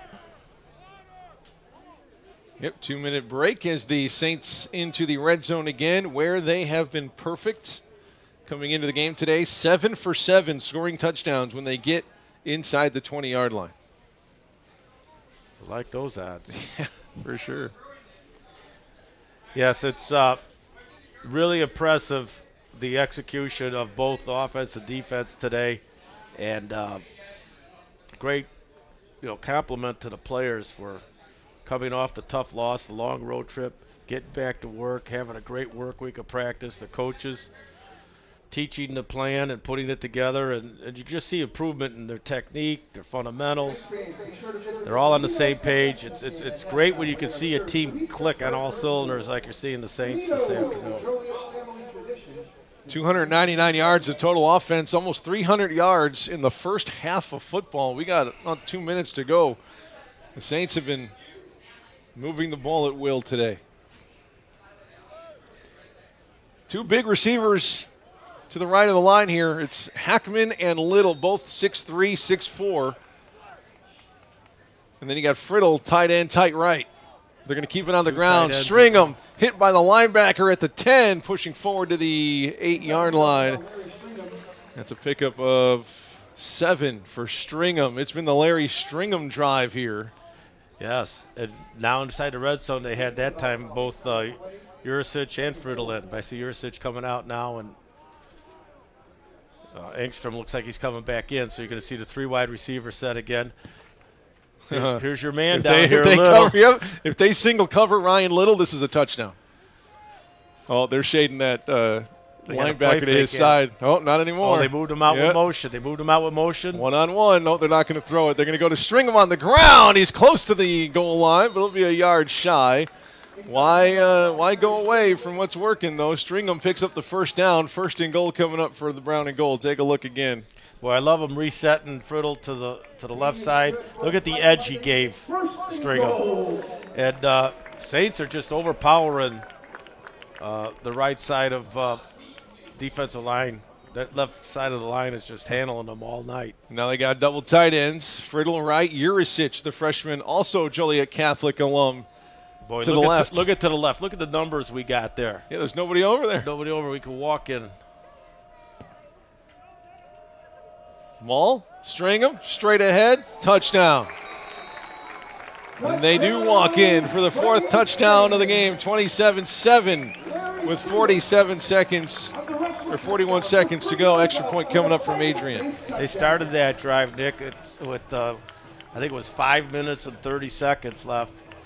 And they drove it down, getting first downs, working the clock, mixing in some passing and running. Stringer came in, gave him some good power running inside, and then they ended up scoring with 40 seconds. What a great drive, great execution by the Saints. 11 plays and 65 yards as the Guerrero extra point is through. Took about 6 minutes for that drive. It was 6.5 minutes when they started. It's great when you could see the Saints today get some big plays and then be able to say, okay, we're going to grind an 11-play drive, 65 yards, and control tempo either way. They could go quick, they could go slower, they can get big, they can go 4 wides. Like Joe was saying too, but all the new guys, he's learning what they can do. They're learning how to play with one another. And today, I tell you, this first half is something that's really going to help the Saints through the rest of the year. 5:47 officially off the clock with that drive. 11 plays, 65 yards. Larry Stringham actually carried the ball for the last 7 plays of that drive for 36 yards and a touchdown. That is an exclamation point. Oh, he's a hard runner. Guerrero, short kick, angled right. They're going to put it right into the empty spot in the field. They do come up and grab it. This was the return man who put the big return on for Lawrence Tech. Not quite that big this time, up to the 36-yard line. Adrian Guerrero kind of getting into it with one of the special teamers from Lawrence Tech. Guerrero fighting with Evan Watson. I think they're putting a blocker on him now. Yeah, they sure are. After that first kickoff. And at the end of the play, Adrian's pretty fired up, too. Here's the return again from Jalen Johnson. He had the touchdown catch earlier for the Blue Devils. And the tackle made for St. Francis by Xavier Gary. I like that little high dump kick. It took off 6 seconds, and now it's they're only on to 35 with only 35 seconds to go. And they're soft zone now. Corners are back. 2 safeties for St. Francis. Here's Schuster. Pressure again. Able to avoid it for now. Still on the run. And now he's just going to tuck in and go out of bounds. Boy, great coverage My by the goodness. Saints, too. Yeah, that offensive line for Lawrence Tech having all sorts of problems inside. Well, that was interesting because that time they brought a middle linebacker blitz, and then they brought a safety blitz as well behind it. So Yep, Revan Amiga, you see number 2 there. Kind of like a delay safety blitz. Ryan Schuster here just unable to get in any kind of rhythm today, facing pressure almost constantly. 3 down linemen for St. Francis. Here comes Franciscovich. He's going to blitz along with Carson Hansen as well. Downfield they go. Diving catch, no, but what I'm worried about is Carson Hansen's right arm. He took a block hit and kind of came up wincing. Carson Hansen, number 22, right in the middle of the field, nursing that right arm, I believe. But he kind of winced as soon as he was hit. Brings up 3rd down and 8 with 21 seconds to go. See right there, right that block, there, yeah, kind of that right arm. Kind of got it top part of his rib cage there. Still in the game. He's on the right side of that defensive line. Shoot had great coverage on that play, too. See what Carson does here. He's going to cover. Schuster through the air to the sideline. Up, caught, big hit. I don't think he came down in bounds. I'm going to say incomplete pass. Oh. It was a great ball and a great catch by T.J. Byard, but the hit at the end put him out of bounds. A great defensive play. Take a look at the end of this play. Well, right here, Hackman comes in, times the hit perfectly, and he's unable to get that foot down because of the hit by Hackman. Nice job by the freshman out of Danville, saving the possession. Saints will get it back with 16 seconds. Engstrom will trot to his return man spot. See if he could most likely fair catch this one. See if we can get a couple sideline passes and maybe set up a field goal opportunity. High booming kick. Fair Engstrom, catch. yep, fair catch called for and made at the 27. 11 seconds to go. Let's see if they want to do anything with it here. It's a great chance to work on your we call that hurry up offense or 2-minute offense. You got 11 seconds. Get a couple chunks. See if you can get Friddle or Little on the edge there, where the big guy get the ball up there, get him out of bounds, stop the clock.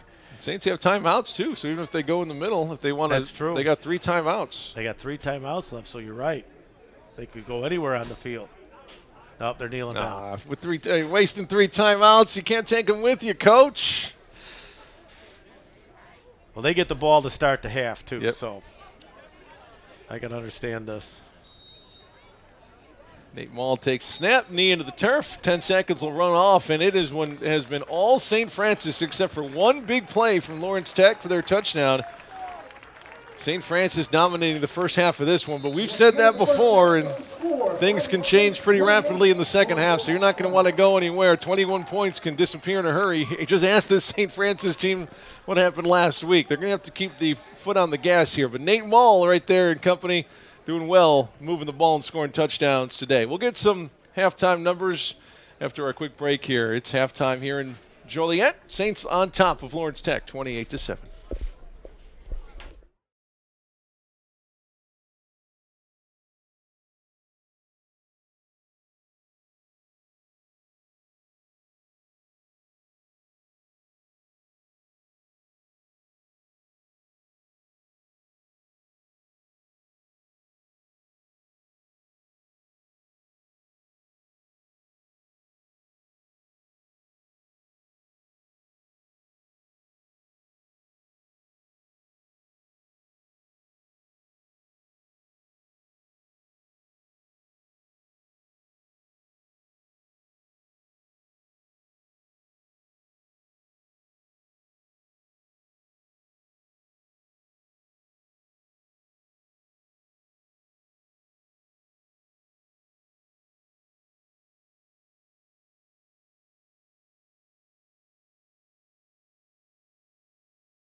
All Saints in the first half. USF up 28-7. Nick and Coach Sharp here with you from Memorial Stadium, week number 3. And it's been the Connor Engstrom show today, the freshman there, number 10. 2 touchdowns of the 4 so far that St. Francis has scored. 4 touchdowns in 6 offensive possessions so far for USF. So efficient, but also spectacular. Go back to the first quarter and watch what Engstrom does on this play. Well, first of all, I thought the quarterback could run right there, but he decided to step up and throw a jump ball. And look at tip, on your back, catch it. He just kept great concentration on that play and came up with a great catch. See here, there it is. There's a little seam, but he steps up in the seam and throws a beautiful ball. Tipped up in the air. Tips it to himself there. You see how nice he knew he couldn't catch it, so he tipped it up to give himself a second chance. That's amazing. Connor Engstrom having himself a day so far. A lot of Saints with some great numbers, but Connor, 5 catches, 71 yards, and 2 touchdowns. Also getting in on the scoring, Carl Bew. He has got 2 carries for 37 yards and a touchdown. Larry Stringham as well, his first touchdown as a collegiate football player. He's got 6 carries, 36 yards, and a touchdown as well. So a lot of players getting in on the offensive action for St. Francis. Nate Mall, not too bad throwing it, 10 for 16, 189 yards and 2 touchdowns. A couple of near misses there, but so far no interceptions. He's been sacked once. Ryan Schuster for the Blue Devils, a bit under 50%, 7 for 15, 115 yards, a touchdown. He's been sacked twice, which is now 15 sacks that LT has given up so far this season. His favorite target so far has been Ty Byard, 2 catches, 48 yards. Jalen Johnson's got a receiving touchdown as well for the Blue Devils. On the ground, not much there at all. They actually have -8 rushing yards. Their leading rusher, Keon Sanders, he's got 4 carries for just 7 yards. So the defense for St. Francis doing their part, offense putting points on the board, and it's a good recipe right there. Certainly is. It tells you that both lines for St. Francis, the defensive, offensive line, are doing an excellent job this afternoon. And it's great to see so many guys involved in the offense making plays. Carl Bew back to return the kick. This will be the first kickoff we've seen, or second kickoff from Lawrence Tech.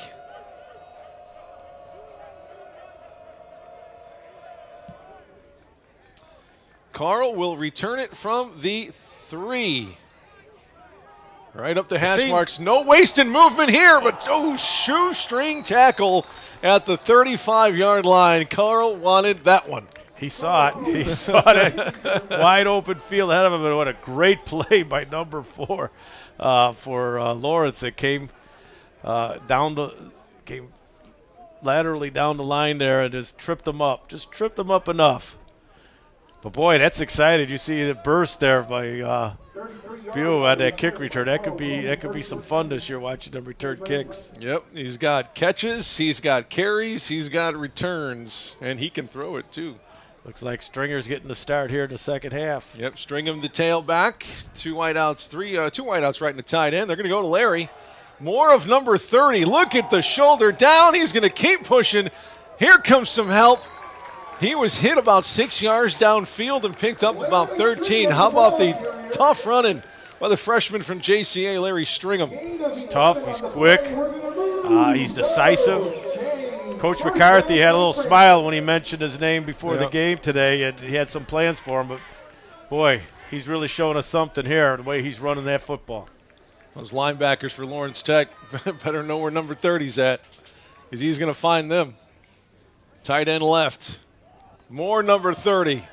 Look at him run right into the second level. Good tackle by the safety coming up right at midfield.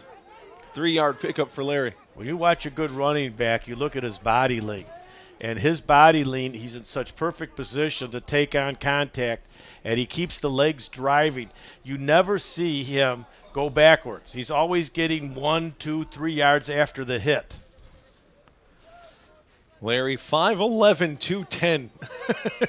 That's bowling ball material. That's tough to tackle, especially the way he moves those legs. Runs behind Friddle, tries to find a little daylight, but Lawrence Tech adjusting, only there for 3 yards. And it's nice to see that offensive line really pushing people. He's running downhill. He's got no one in the backfield at all. No one's getting any penetration. So when he's able to run downfield like that behind that line, it's giving him a good positive push. He gets going. He's tough to bring down. Ryan Little right in your living room. Engstrom, number 10, to his right. Larry Stringham, the running back, 30. That's a great view right there from the sideline. Through the air, finds Ryan Little. Great hands catch to the 40 and a first down.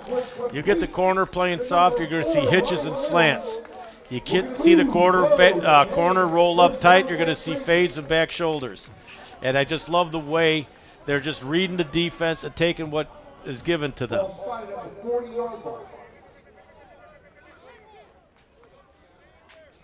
First down at the LT 40, just underway here, third quarter. Last week they put a 19-play, 10-minute drive on at this portion of the game. Dangerous pass, but Engstrom goes up and gets it. Cornerback runs past him, and yards after catch up to the 25-yard line.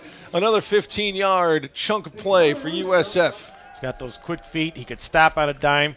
As you see, makes a good speed cut to the outside. The ball's placed perfectly. Nice catch, and he cuts it back to the inside as the momentum of the defender carries him toward the sideline.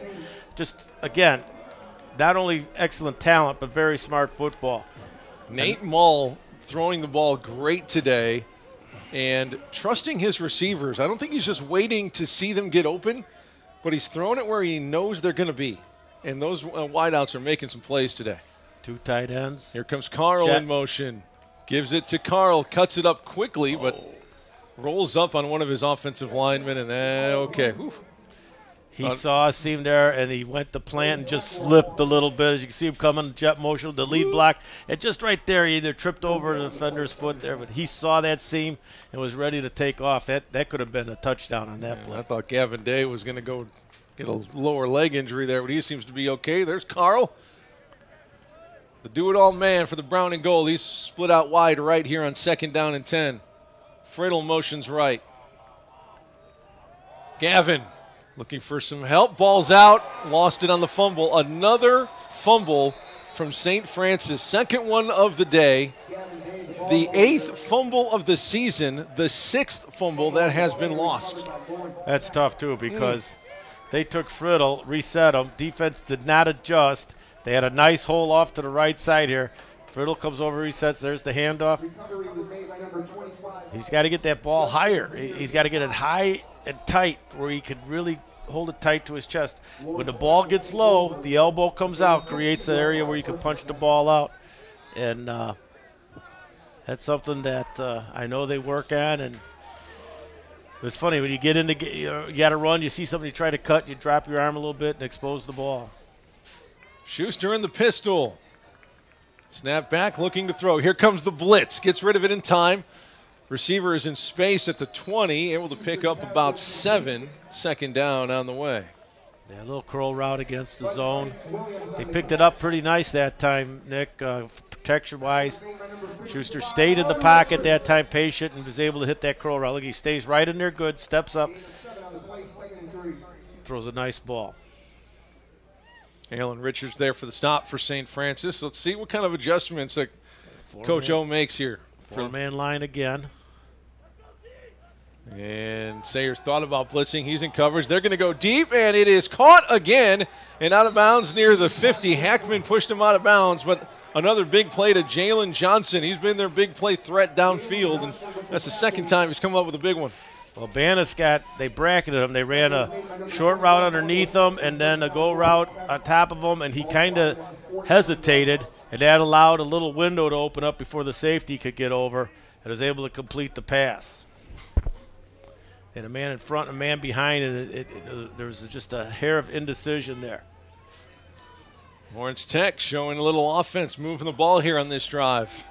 Schuster again. He likes to throw it, fires right down the middle, and wide open in the middle of the field is Tyler Garrett, still fighting for some extra yards. I thought he might have had his knee down when he turned after the catch, but no such luck. down to the 31. Another big chunk play through the air for Lawrence Tech. And this is what happened last week, Coach. Siena Heights figured out what they wanted to do in the pass game, and they were able to put 17 points on the board in one quarter. Well, so don't think this 21-point lead is safe. Well, in that case, they ran 2 under crossings and brought a guy in behind. It's a favorite pass of the 49ers when Bill Walsh was there. They had 2 crossings underneath, bring a guy behind him in a deeper dig route. Back to balance here. 2x2, see if they come back and cross underneath again. Nope. They're going to go deep for Garrett, and beautiful throw to the 10. Not quite enough for the end zone, but first and goal coming up. What a ball from Ryan Schuster to Tyler Garrett for the Blue Devils, and they're threatening for the first time in the red zone. Smash route. They run a little hitch low, sucks the corner up. Then they run right behind the corner. Safety's late getting there. The corners, again, bit on the short route, and the safety was not able to get over in time to cover the corner route.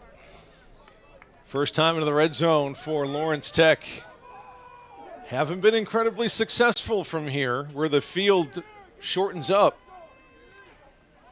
They keep it on the ground. They have not been able to run it all day, and it doesn't start now. It's a loss of 1. Second down and goal from the 4 coming up after the run from Keon Sanders.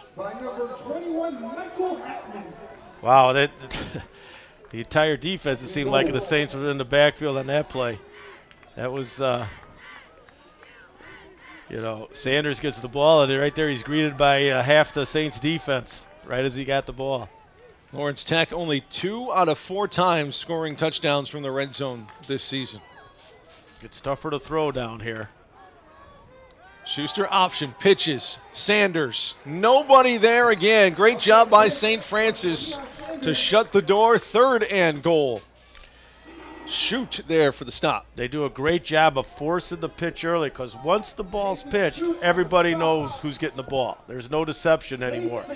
So they feather it to where they force the quarterback to pitch early, and then the rest of the team rallies and comes up and makes the play.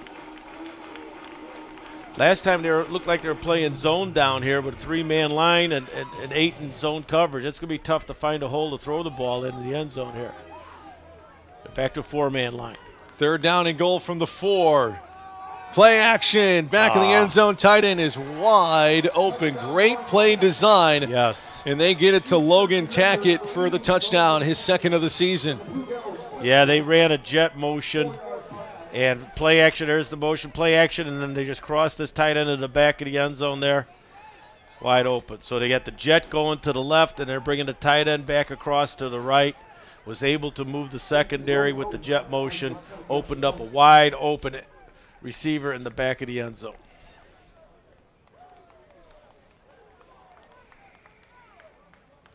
Snap's good. Holds down. Kick up from Robinson is good. Lead is now 14. 28-14. St. Francis on top. 7:02. And Lawrence Tech looking like a different team out of the halftime locker room. Well, I don't think there's no reason to panic here because you were moving the ball well. We did have the turnover, but they didn't really stop anything that the Saints were doing. We just kind of, mishandled the football there. If they come back out, establish their offense the way they have, continue to run it behind Friddle and that good offensive line, mix it up their running backs using the play action.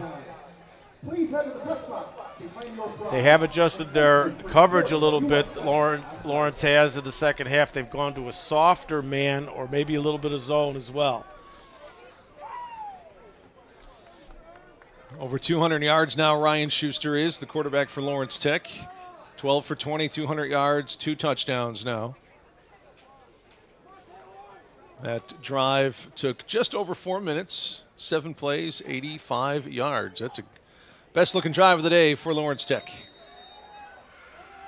And let's see if that momentum can carry on for that Blue Devil defense. Can St. Francis keep it moving? Carl Bew nearly broke one last kickoff return. See if they give him another chance.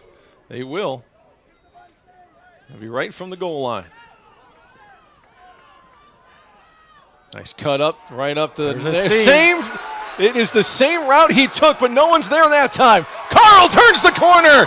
He's going to take it. 15, 10, 5. touchdown. Number 1 goes 100 yards on the kick return. Wow, fantastic. They had like a middle left return there, and he set it up perfectly, like he's going up the right side, and then cut back, found the exact same thing as you said, Nick. The same seam was open, and boy, did he shoot through there like a rocket. What a weapon he is on return team. And he was the presumptive quarterback, and look at the moves on this kickoff return, and there are the afterburners. Kicker didn't have a chance. Touchdown. Boy, it's exciting when you see that you take a young man like Carl Buell and he could just turn the game around. You know, we were talking last week, it was an onside kick that turned the game around for Siena Heights. Well, here's a kick return for us that could get the momentum back after that long touchdown drive. And here's the thing that's going to drive Coach Curry crazy as we watch this Carl Buell returning. I don't mind. You can replay this anytime you want there. You can cue it up. Watching Carl Buell just take off for a special teams touchdown. So he's got 2 touchdowns today now. 1 running and now 1 on a return. We got to give him a pass now. He's going to have chances. The hat trick. What I was saying is driving Coach Curry crazy here was that they had to take a delay of game penalty on the extra point because they didn't have the right personnel in. Yeah, they only had 10 men on the field. You're right, Nick. And the player ran on there late. They had and I think it was smart. Don't call a timeout there for an extra point. Take the penalty, and you know Guerrero's got plenty of leg to kick it after the penalty. That's a momentum change right there. And man, you know what? You thought it might be shifting, right? Because Lawrence Tech has their first extended touchdown drive. And think, all right, they figured something out. They're going to take a little bit of momentum away from St. Francis. And then just like that, Carl Buell goes 100 yards. And I love the fact they came back with the exact same return call. Yeah. And Buell said he knew where that hole was going to open, but he set it up perfectly. And once he hit that seam, there's no one who was going to catch him. I don't think they keep stats on returns that start in the end zone being longer than 100, so it probably will go down as the longest play in St. Francis history. Yes. Guerrero's kick will be returned from the 2. Let's see if he's got a return in him. Jasonowski. Hey, look at that coverage. Down at the 20. Great coverage by St. Francis. No. Jake Friddle went down. Jake Friddle not moving on the 25. That did not look good. Let's not show it yet. Let's not replay that quite yet. No. Because he's not even moved. It looks like it's the knee area. Oh, my. Coach Curry going to head over there. Oh, my. Yeah, you can see he's frustrated. And, he's been a huge weapon, a very important weapon for St. Francis, not only today but all season long. Came into the game with 6 catches, 99 yards, and 2 touchdowns. So far today, 2 catches and 65 yards. We have to help him. And he's still riding. That looked like a knee. That was. Was he undercut awkward. or was it just the turf? It was. I saw the end of it where he fell awkwardly. So I don't know if he got hit or if he just. A lot of times those knee injuries are non-contact injuries too. Yeah. Twist it. Wouldn't be the first knee that the turf here at Memorial Stadium has something happened to, and I think they're going to bring out some big boys just to help him off the field. I mean, you think of the impact he has on the offense. Receiver, they line him up in the slot, they line him up at a wing, they line him up at a tight end, they motion him. He's a puller. He sets the edge at the blocking, and he could do so many things. And he is one of the toughest competitors you'll ever find. Being helped off by some of his teammates, Carlos Roa and it's hard Nico to Freck. see. It's not quite on. I think you're getting a little sneak peek there, Coach. Yeah, it's trying to see. Making sure it's nothing too graphic, as we've seen some pretty gnarly injuries. You can tell just by watching him try to get off the field that that young man is I think in some pain here. I don't We'll know see if the kickoff here. Yeah, we'll take a look at what happened. I don't know if he got hit at all, Nick. He might have just. Look for number 88. That's up top here somewhere. Right. Oh no, it's really couldn't Yeah, right tell. there. His left. I don't know if they could run that back. He got rolled over, and then he got up and went down. This is what the point where I saw it, where he stood up and then went back down. It must have happened just off screen, which is probably for the best. Yeah, I think he just got twisted up there. Gosh. And he will be helped off back into the St. Francis locker room. Yeah, he just got. It was a good block. It wasn't a dirty hit or anything. He just got kind of twisted around. Well, we missed the first play of that possession here for Lawrence Tech. It was a 5-yard carry. Now they're going to go through the air to their favorite target. Great hands by Jalen Johnson to pick up 7 and a first down for Lawrence Tech. They've found something that's worked here. Yeah, they threw that into three that covered around the ball. He threw that. We had that covered by 3 guys, and he still got the ball through there. A great catch. So Lawrence Tech 0-2 has lost 35-21 and then 35-0. Right now, St. Francis has 35. Back to a 3-man line. Here's Schuster. Zone. Here comes a little pressure, rolling him out. Buying time, he's just going to whip that one into the ground and live to play another down. Second down and 10 coming up from the 31. As long as the Saints are getting some pressure with a 3-man rush, that's a great benefit to their defense, because now they can put 8 men into coverage and play zone across the board. It looks like a 3-deep, 5-under zone, and kind of take away some of those one-on-one plays that they made with the wide receivers in their previous series. Second down for Schuster in the pistol. Yeah, there's 3 deep. Another quick pass, short route, another 7 yards.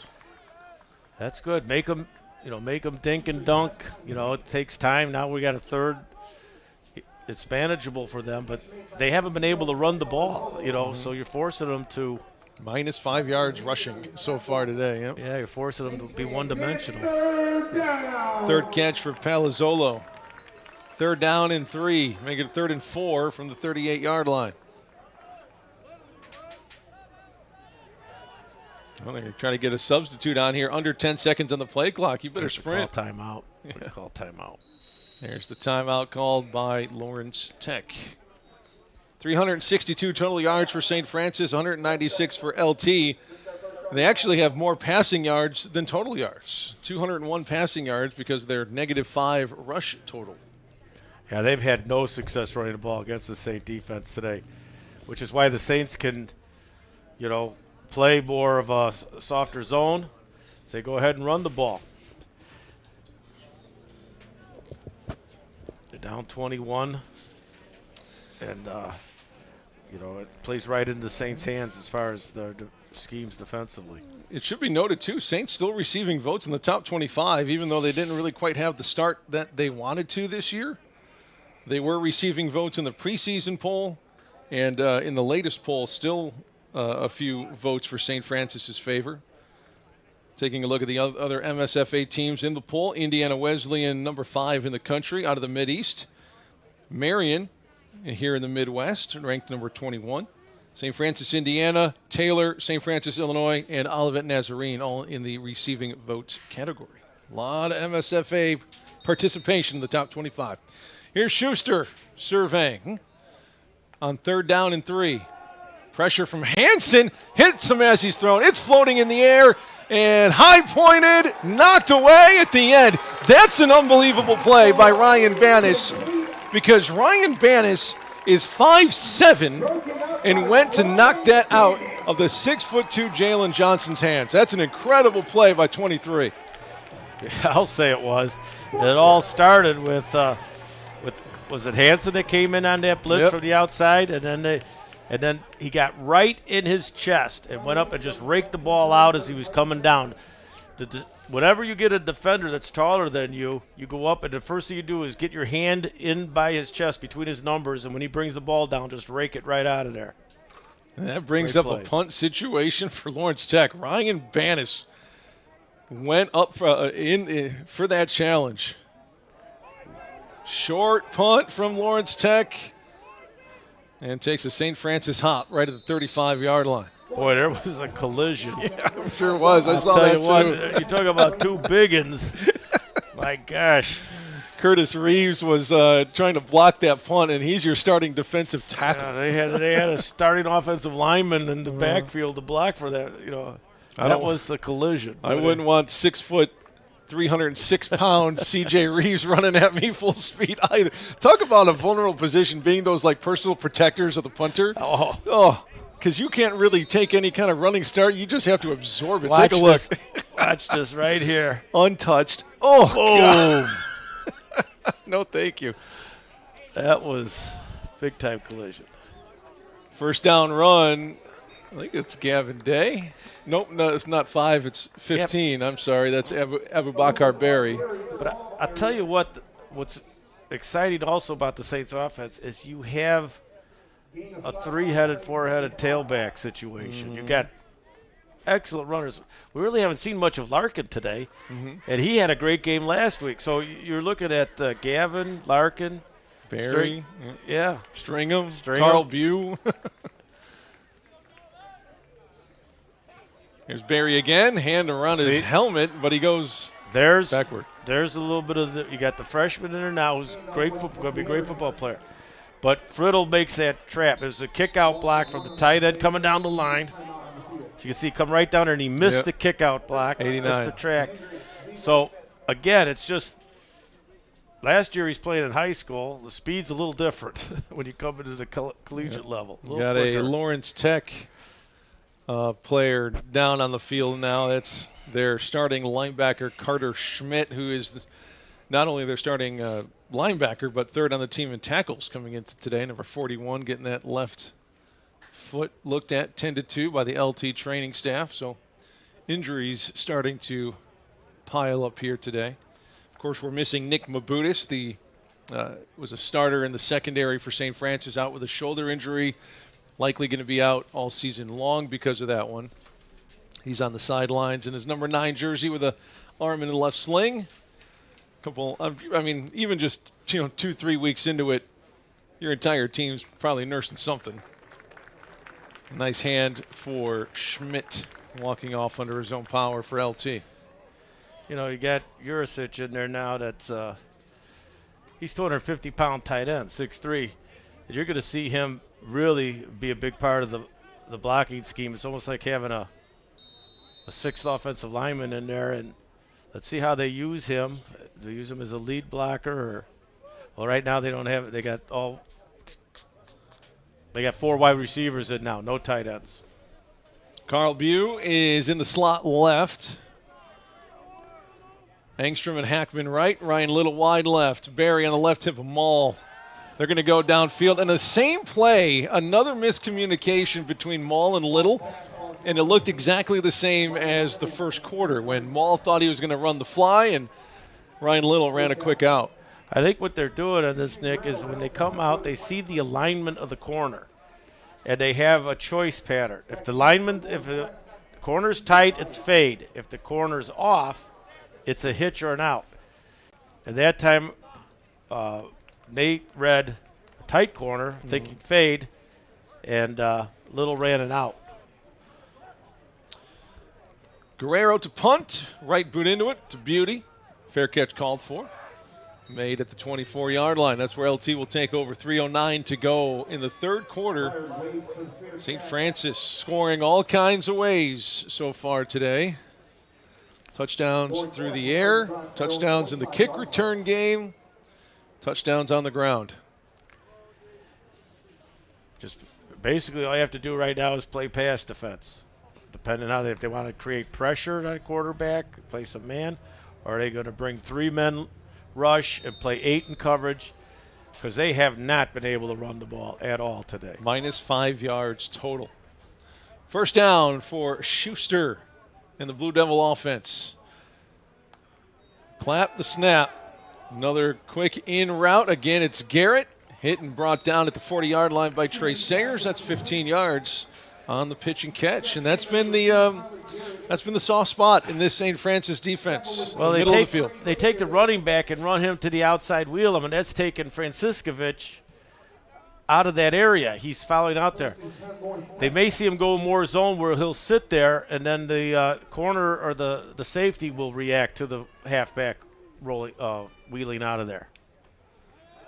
Here comes a blitz. Schuster gets rid of it just in time, but inaccurate because of the pressure coming in from his right. Beautiful. Blitz, play deep coverage, force the throw underneath. And that's what they did there. Make them have to work their way down the field. Make them have to make accurate short throws. Don't give up anything behind you. Create pressure. The longest drive Lawrence Tech has had today in terms of number of plays has been 7. They've done it twice. One has ended in a touchdown. The other ended in a punt. Drop, punt, ball's on the ground. Who's going to get it first? Schuster for Lawrence Tech slides under it, pounds it into the ground in frustration. That's going to take 2nd and 10 and make it 3rd and 20. Boy, did Brooks get off the ball. Oh, my gosh. Look how quick he comes off the ball. Look at him. He's in the backfield before the handoff's even made. Holy Bobbled cow. Snap and an incredible play by Charlie Brooks. A big guy like that, moving like that. Oh, man. Charlie Brooks, a grad student out of Hazel Crest, a transfer in from Roosevelt. Hey, we might have him for only a year, but it's going to be a fun year with Charlie. How many times has Lawrence been in 3rd and long like this? Here comes the blitz, timed perfectly. They pick it up. They throw toward the blitz. It is caught and hit hard. Careful here. Incomplete pass, but we've seen similar plays called flags. Just not that time, though. No flag on that play as Garrett tried to make the play, but it was knocked away by a guy whose name we've said a bunch of times today, Ryan Bannis. Boy, those safeties play so well. Break on the ball, timed their tackle. Excellent timing on the play. As he's catching the ball, they make the shot. That's the second time we saw that. I think the other one was, I think Hackman made a play like that similar on the other side of the field earlier. So think about the way Ryan Bannis plays. Maybe a bit undersized, but tough as nails. Will go up against anybody taller, bigger. Where do you think he went to high school? A defender who can defend like he can. We have a few of them on our team. Most of them are linebackers. Wilmington. Oh. He's a Wilmington kid. Love Wilmington. Jeff Reitz over there. Yeah. Barry Southall's a coach who played here at St. Francis as a running back in the early 90s. They got tough kids there at Wilmington, and they play hard, and they're smart, well-coached. You're always getting a good, well-coached kid if you get a kid out of Wilmington. Carson Hansen, Alan Richards. Look at this punt. That's a beauty. It's short but high and aesthetically pleasing, but it was caught at the 35 by Engstrom. So the Wilmington defenders on this team include the aforementioned Carson Hansen, who is a disruptor as a linebacker. Yes. Alan Richards, another linebacker out of Wilmington. Wow. Ryan Bannis, now a cornerback that plays like a linebacker, a Wilmington product. Wow. Yeah. They're all over. Jake Friddle on the offensive side is a Wilmington product. You can imagine Friddle being a linebacker, can't you? Oh, definitely. He could play. He could play any position on the field, probably. Yeah, it's Wilmington is well represented here for St. Francis. Coach Reitz runs a great program there. Here's Larson's. Makes some moves. Stiff arm wrapped up and down at the 44, shy of the first down. Nice tackle made by Justin Greer-Sykes. There's the left side of the line again, doing a terrific job as they've been doing all night. And now you're bringing a fresh Larson. You've been pounding them with the other guys. Now you bring Larson in, and he gives you a little dipsy-do, gets to the outside. He might be their best runner, too, and we haven't seen him too much today. Number 24, transfer from Valparaiso out of Crest Hill, a Plainfield Central product. Larson's, again, same play, goes outside, untouched to the 40, wrapped up and down to the 37. Aaron Larson's 2 big plays in a row. Well, again, they're hammering that left side, short side of the field here. Getting great blocking out there. When I mentioned the tight end, Jurisic, he is a solid blocker, and he's helping set that edge on the left side, along with Alston at tackle. And Smith, is it Smith at guard? I can't see. There's an excellent job. Play action to Little on the skinny slant, untouched. Touchdown, Ryan Little. And Nate Mull put that one right on the money. What a great execution on that play by the Saints. The play action drew up the safety, and we were one-on-one and got a good inside release on the slant. There's the fake that draws up the safety, and then we hit right behind him there on the slant. Excellent execution. The difficulty of that play is the fake, get your feet set, and make a good throw. Watch here. Watch how quick his feet set. Boom. Gets his feet set. Great throw. Hits him right in stride. Beautiful, beautiful execution of a well-designed play. Third touchdown pass of the game for Nate Mull. First one for Ryan Little. Saints are now over 430 yards of total offense, 251 of which are through the air. Look at that. Set his feet. Great throw. Right on the money on the slant. Perfectly executed. Great. This is what happens when you get a great running game going. When your running game is played so well, like we were saying earlier, the best friend of a young quarterback is to have a good running game, because play action is going to open up some big windows in the passing game. Now you worry about putting too much on tape for Midwest play in a few weeks. No, these teams have all played each other so often. There's really no secrets in the conference anymore. And it's still it looks the same. Yeah. That play action looked the same as the first two running plays they ran. So how are you gonna? Now they're saying, okay, we got to bring a safety up to help. You bring the safety up, now you open up the pass. So you're just watching, you're just reacting. You have an alternate play to whatever the defense does. And McCarthy said, okay, we're going to run this play, and then off of it is a play action slant. And it's great because it comes off the same look. Another short kick. It's onside kick. A huge collision for the football. Who came up with it? I still don't know exactly. It looks like Lawrence Tech must have came up with it, and we had a huge collision. It looked like a helmet-to-helmet collision between an LT player and a St. Francis player, both going for the football. And that looked dangerous too. Love the play call, don't love the result. I think it looked like Baranowski was the first guy down there. And then I don't know, can you tell who's down over there? I cannot. It's just both players just diving for this loose ball. It even takes a little roll back towards the St. Francis. Right there, boom. Boom. Helmet to helmet. Was that Baranowski there? Yeah, that's Baranowski. Then someone went down behind him. Oh, it wasn't 20. It's looks Trey like Sayers, number 3. Is that what I'm hearing?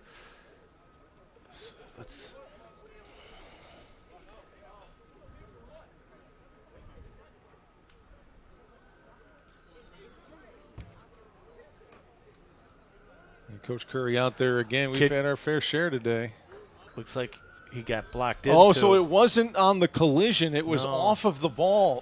No. Yep, 3. Trey Sayers, who is instrumental in the secondary for St. Francis as a safety. Oh, he's been playing great today. Oh, that's great to see. Going to walk off under his own power and now run. I think he'll be back next play there, Coach. Look at him go. Yeah, if I were Coach, I don't think he'd be back. He's still got a little loop there. We'll take a look at him here. Yeah, it looks like someone got knocked into him or something over here.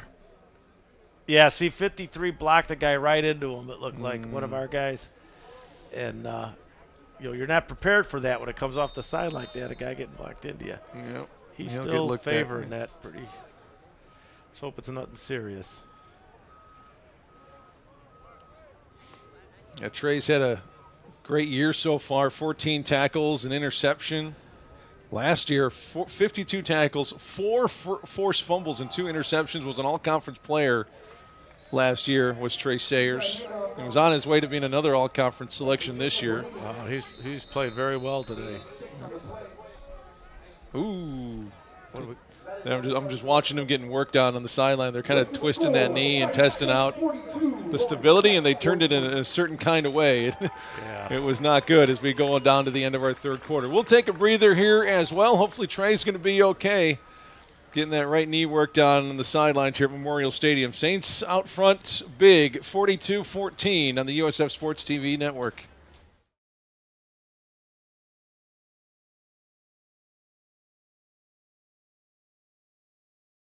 It's a small school, but it's mighty in that it changes your life when you go here.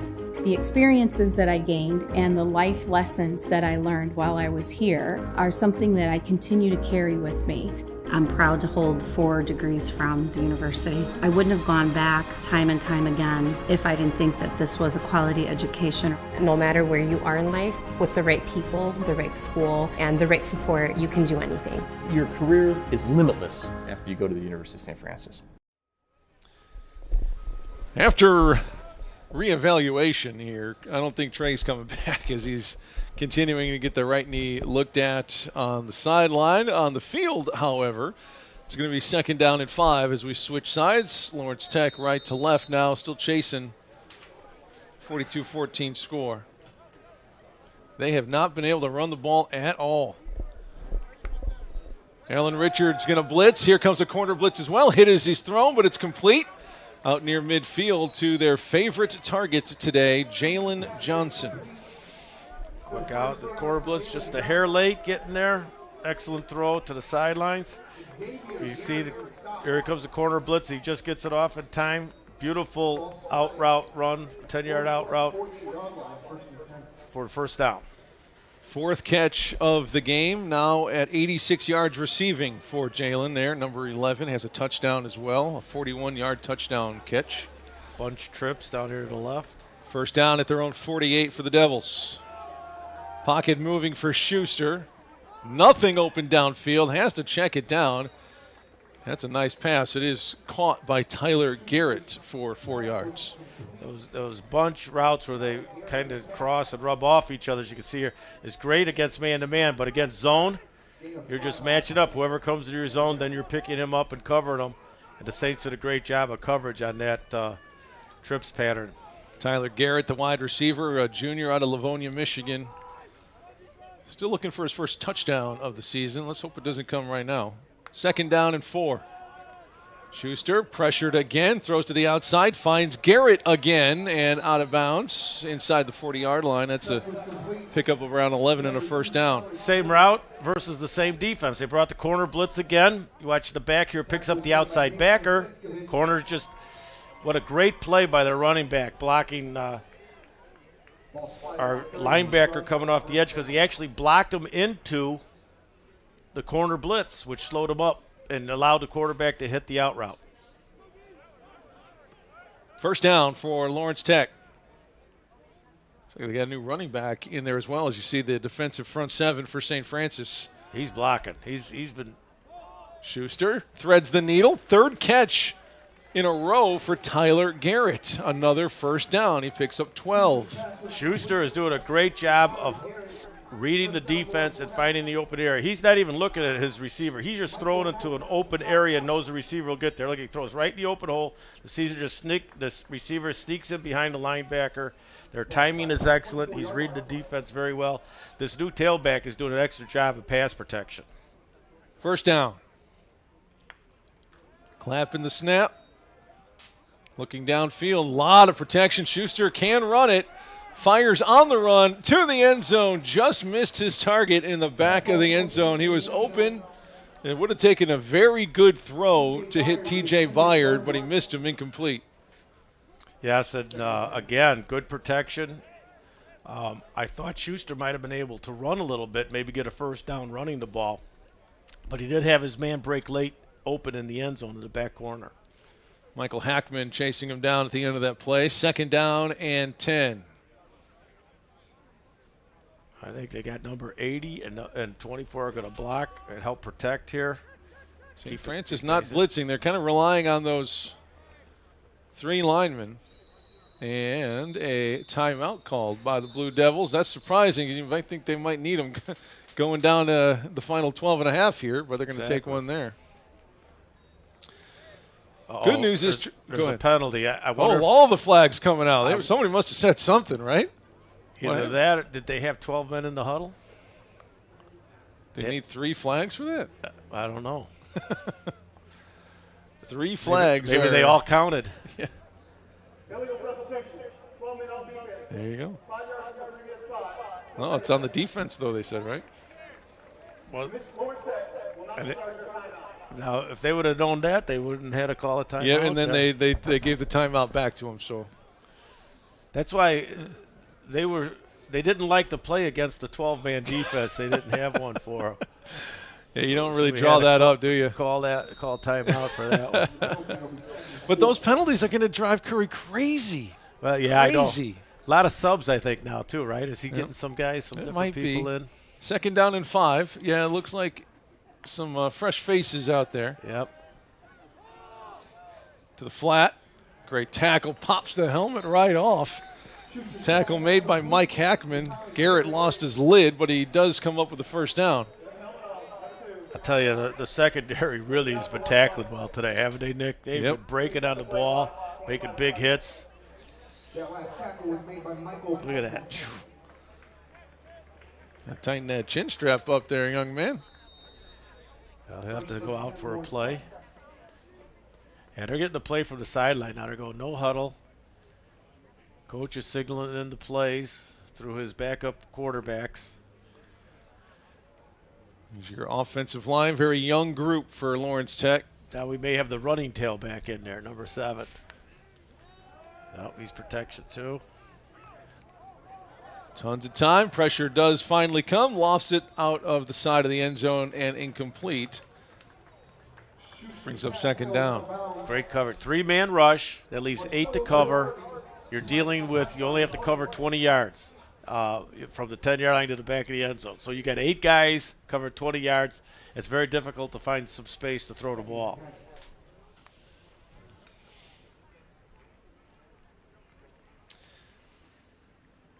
Taking a lot of time. No, they're not huddling, but they're still taking a lot of time. 3 receivers to the right. Jasonowski behind. Little screen. Here comes the pressure from Franciscovich. They get it out. That's the way to Pelazzolo, and he is into the end zone. Touchdown, LT. Lead cut in half. That's the way you attack it because you've got all the zone, 8 guys in zone, so throw the ball behind the line of scrimmage.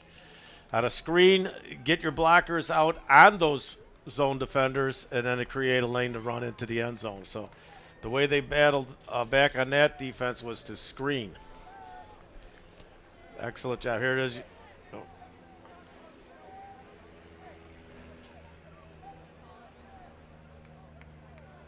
Extra point.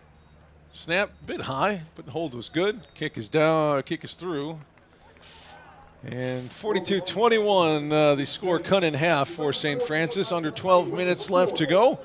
Still, Lawrence Tech unable to rush the football. Okay, here they're going to show it here. You're going to see he's going to come out behind the screen, and these 2 players are going to go up and block.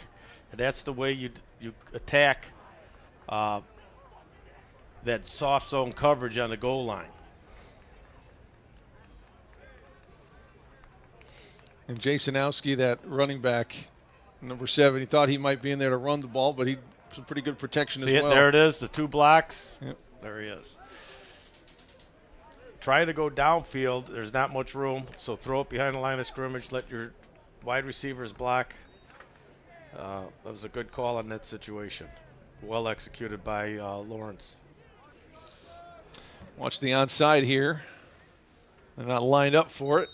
Yeah, they're looking. They got all hands. Look at all hands guys up front. They weren't lined up for it last week when Siena Heights executed the onside kick either. Short kick, similar to what St. Francis is doing, but it was caught, and the return is on here. Stringham, actually, the running back, he takes it up to the 37-yard line. He ain't going down. Oh, and he's cramping up too here. Oh. Yeah, that looks. He's like, I'm fine, I'm good. Thumbs up, we're good. That was great. and like, shout out to the camera work again, because you don't get that picture without someone doing their job behind the camera too. So it's great work. It's like when you got a little one and you hear a crash, he goes, "I'm okay." You good? I'm good. Getting paranoid. 42-21, Saints up comfortably here as you see Stringham a gentle limp off. He ain't going down easy ever. Yeah, he's just going to get stretched out a bit. Freshman out of JCA having himself a game today. First collegiate touchdown for Larry, and he actually leads the team in rushing. You like him laying down on the ground, not on the table. Yeah. There's Sorensen. Look at him go. This is our first look at the freshman transfer, Johnny Sorensen, out of Bowling Green University. Well, he's a dual threat guy. Here's your RPOs now. Here's your running quarterback off they fake a run to the right. He goes around the left, and this gives you the added dimension. We got the starting offense out there except for Sorensen. Everyone else is a starter still. Hand off to Larkins, and maybe the offensive line's not. They didn't get a lot of protection there. The offensive line has played well all day. The only area they had a little bit of trouble is blocking the left side of Lawrence's defense. They've played tough over there on their left side, which will be our right side. I'll tell you, Sorensen's a nice-sized kid. Yeah, he's big. He can move. I'm excited to see him let it loose too. I want to see what kind of arm he's got.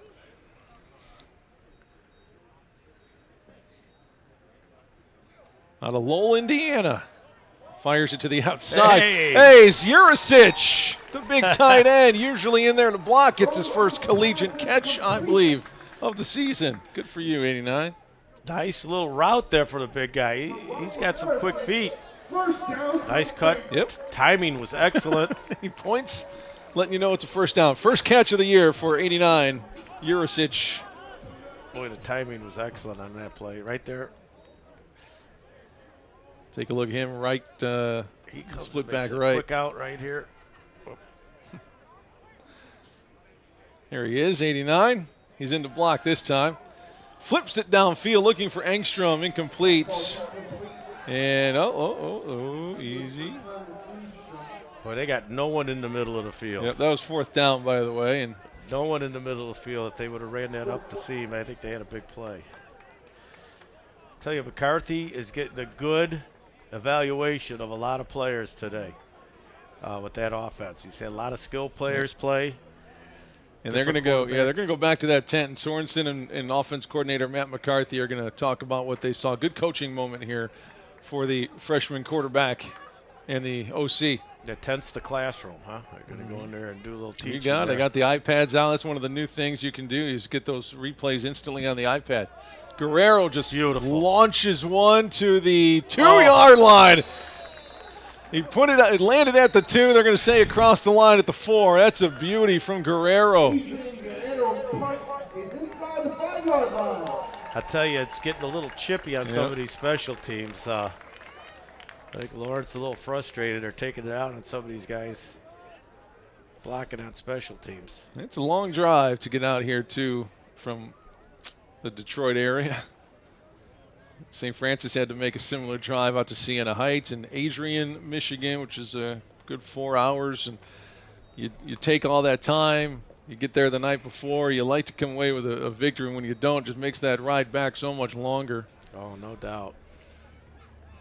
St. Francis approaching 500 yards of total offense. They got another 54 to go. Lawrence Tech, though, pinned in the what would be shadows of the goalpost if it wasn't so cloudy. Schuster in his end zone. Try to run it out. Got a nice hole there for number 8, Sanders. Amigo with a nice tackle there, filling the gap. It opened up, and he closed it in a hurry. Right there. Great tackle. Read that well. I'm impressed with the way our secondary tackles, Nick. They've been doing a great job today.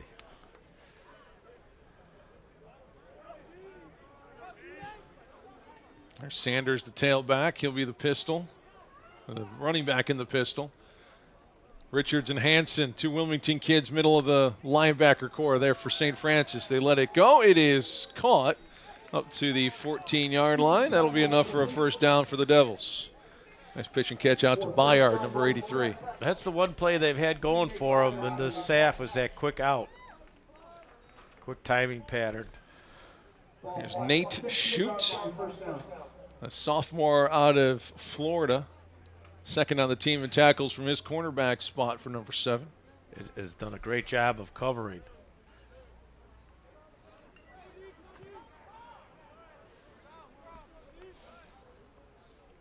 Three-man rush. Linebacker spread out. Franciscovich, Carson, they drop back into five coverage. Under, 3 deep, and look at nowhere to throw it. Schuster looking, fires downfield. A wide receiver came back for the ball, and they found Jalen Johnson again for about 17 yards and another first down. Look at this excellent play as he breaks out of the huddle. All the receivers start running toward him, and then as soon as he throws the ball, come back to the ball. And there's a little hole they found. That's tough to cover for that long, even in zone. When players are running crossings, coming with the quarterback, following the quarterback across the field, finding a hole. But the great play there was coming back toward the ball, like you said, Dick. Schuster claps, takes a snap, rolls left. Pressure's coming. He better hurry. Launches it near the sideline, but he was out of bounds. Incomplete pass, looking for Brooks. Number 13, Bailey Brooks, incomplete.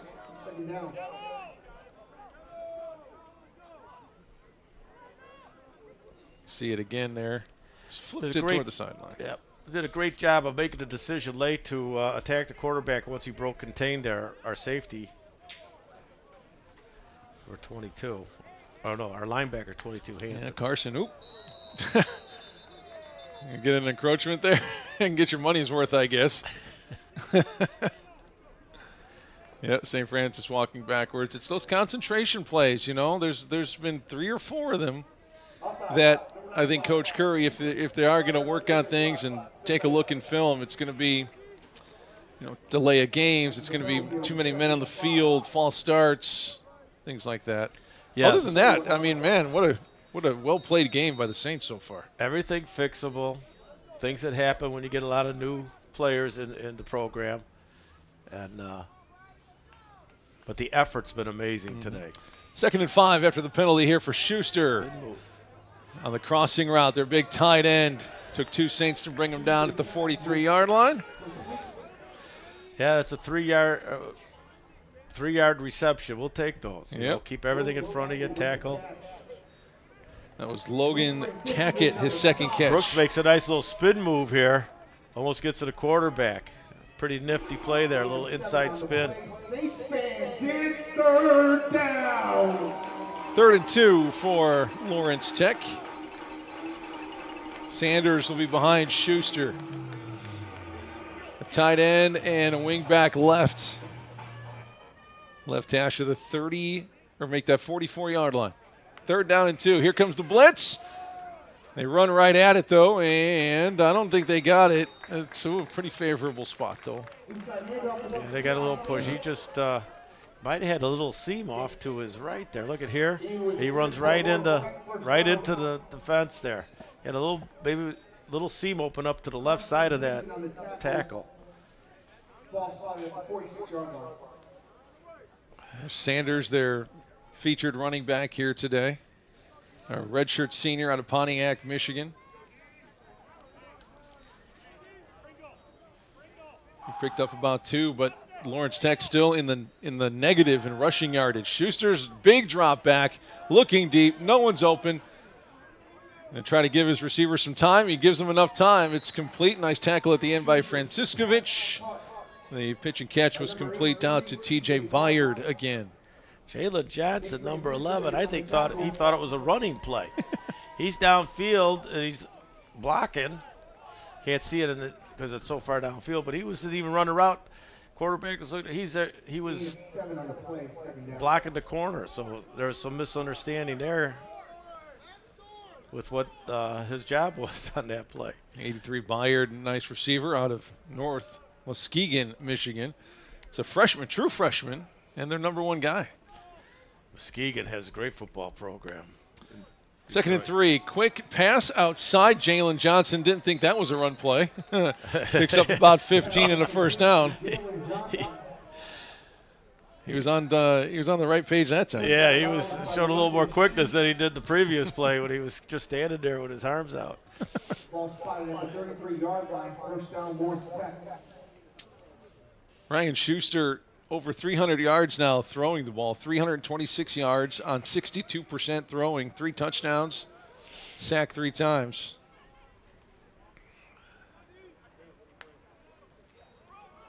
Play action.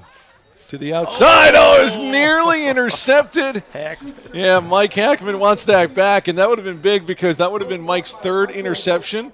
He's had one in each game so far this season. He almost had his 3rd. Oh, he had one there and gave it back. This one. Maybe just a hair too low. Oh, that wasn't only a pick. No, you could tell by his. That was a pick 6, baby. Look, he's still frustrated about it. He'll have nightmares about that one. He missed one. But what a great effort. You see, broke on the ball, read the quarterback well. Came in and broke up the play. 2nd and long. Schuster, no drop. Outside, look out! Ooh, you saw that big play coming, or that big hit by Ryan Bannis again. I'll tell you what, I don't want those Wilmington kids eyeing me up like that either. Big hit, nice clean hit, shoulder right to the chest. Jars the ball loose, incomplete. Tough kids. Yeah, they hit, they could run.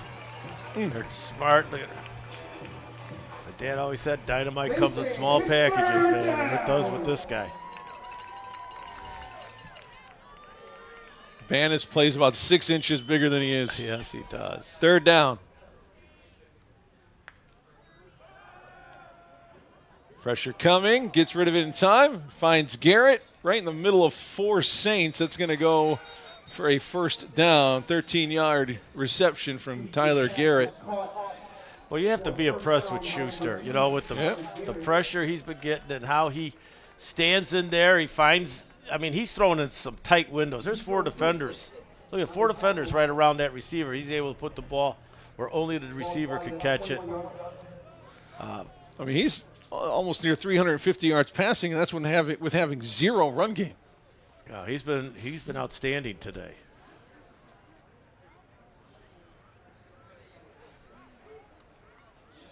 Franciscovich ready to come off the edge on a blitz. They pitch it. Jasonowski out to the 15-yard line. 2nd down, and they actually marked him, 17? I think one of those guys should have had the pitch, man. We had 2 guys on the quarterback there. He was able to get the pitch out. Not sure if it was 47 who should have had him, or they both come. We had 2 guys on the quarterback. But secondary comes up and tackles well again on that play. Under 3.5 to go in the ball game. Schuster across the middle for Garrett again. Jarred loose at the end of the play. Nicely done by Franciscovich. 3rd down and 6 on the way. Another great tackle, and he took his right arm and just raked the ball out of right there. And he's got his right arm coming around and knocking that ball out as he tackles. Again, excellent tackling by our linebackers and secondary. 3rd down.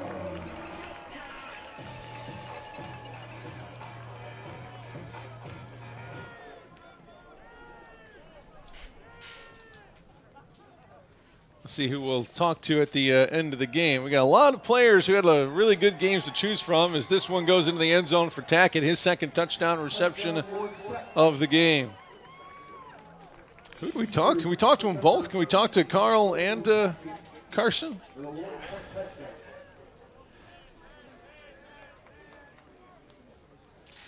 That's right. We'll talk to them both. Why do we got to be picky? That's right. It sounds good to me.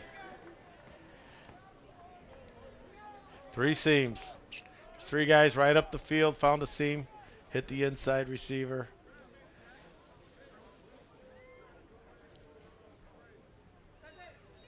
Extra point is good. 28 points on the board from Lawrence Tech if there's, something you want to be a little leery of is, giving up 28 points to a team that only is rushed the ball for -3 yards. Well, you have to be very impressed with the quarterback, Ryan Schuster. I mean, he stayed in there all day. He was under pressure, particularly early in the first half. But his accuracy and his ability to find the open receiver and his ability to throw into small windows has really impressed me today. And if they can build any kind of team around this guy, they could be dangerous offensively. I mean, they scored 28 points here, and everybody knew they were throwing.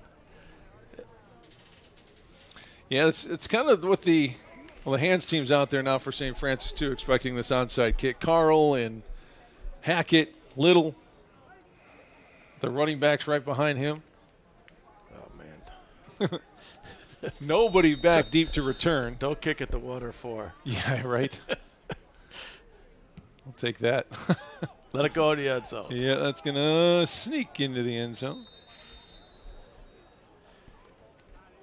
So we will talk to not only head coach Joe Curry after the game, but also Carl Bew. I'm excited to hear, because we've heard what Coach Curry has said that Carl has said about coming in as a quarterback, but playing every other position now on offense.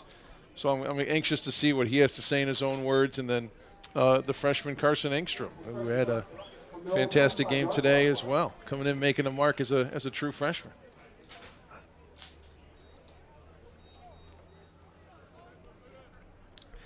Two guys that could do many things. There's Carl. You got a great receiver and Engstrom and a punt returner. And Bew, you got receiver, punt returner, quarterback. And he's still out there in motion. Sorensen, the quarterback, will keep it himself. Very Sam Tumulty-like. I was just thinking the same Were thing. you? Yeah. I remember seeing that play last year with 80 in motion with the Jets. And Sam keeping the ball. Yeah. And those are two pretty good guys to run it. Johnny Sorensen, number 8, the freshman quarterback, a transfer in from Bowling Green, is an Indiana product, Lowell, Indiana. Sure, he's been waiting for this opportunity to show what he's got. Yes, definitely. It's a great chance. 2nd and 3. He's going to hand it off this time to Barry. Looking to turn the corner. Met by the cornerback, but enough for the first down from Abubakar Barry. Approaching 2 minutes. Carl kind of lost. I think he's probably expected Barry to turn up inside of him, Carl was. He was blocking his man to the outside. Barry took it outside.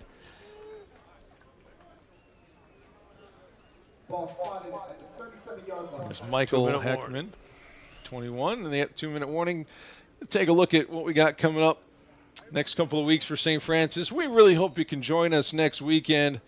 1 o'clock kickoff against Madonna. Also happens to be homecoming, and with all the periphery activities going along with that, not only we hope you can join us, here at Memorial Stadium for all the fun, but if you can't and you tune in here to the Fighting Saints TV network, you'll hear an interview with the brand new president of the University of St. Francis, and then he'll sit down and chat with us as well, so we'll get to know him. A lot going on next week. Hope you can make it out here to Joliet, but if you can't, we'll be here for you. And then after the game against Madonna, it's on the road against the number 5 team in the country, Indiana Wesleyan, out in Indiana. And then it's a bye week on the 11th before Midwest play kicks off with the game against St. Xavier on the 18th here at home. Always a big one. Yeah. St. Xavier having a bit of struggling this year, but whenever the Cougars and Saints get together, it's going to be a battle.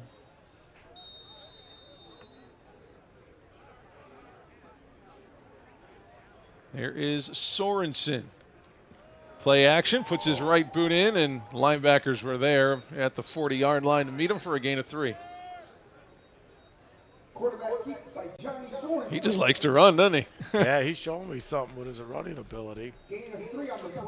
And there's only 3 games in the MSFA today. Olivet Nazarene was on the road at Indiana Wesleyan and gave Indiana Wesleyan everything they could handle. Olivet Nazarene lost by 1 point to number 5, Indiana Wesleyan, 28-27 on the road in Marion, Indiana, against the Wildcats there. 2nd and 7 for Sorensen. The give to Barry, cut off by the Blue Devil defense, able to pick up 2 yards. 3rd down and 5 coming up. Let's take a look at the box score on that one. Olivet Nazarene can put up points.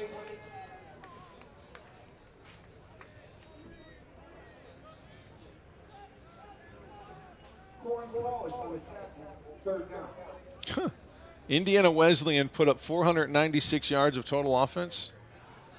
Olivet Nazarene put up 484. Wow. Holy cow, almost 1,000 yards of offense in that game earlier today between Olivet and Wesleyan. I wonder if Olivet went for 2 or something. You got that. And timeout on the field. Enough time for me to pour over these Olivet Indiana Wesleyan offensive statistics. Oh, my goodness. It is a lot. They both averaged over 9 yards per play. Both threw just 1 interception. Yeah, pretty crazy game out there between ONU and Olivet, or and Indiana Wesleyan. That's going to, even with the loss, I think, give Olivet a lot of confidence and momentum going on through their crossover games, their non-conference, if you will.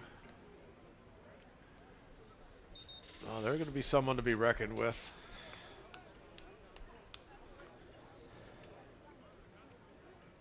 The last touchdown of the game was scored with just at the start of the 4th quarter, so that had to be an intense 4th quarter, back and forth with no one being able to score, and a 1-point win for Indiana Wesleyan over Olivet. Wow. 3rd down and 5 here for Sorensen and the Saints. Oh, they almost had a free play. Did we get a flinch on the offense or defense? Looks like it's going to be on St. Francis. Final 30 seconds here. Well, it should be the final play unless Lawrence would call a timeout, which I don't see why they would. Again, we'll talk to Coach Curry along with Carl Bew and Connor Engstrom after the game.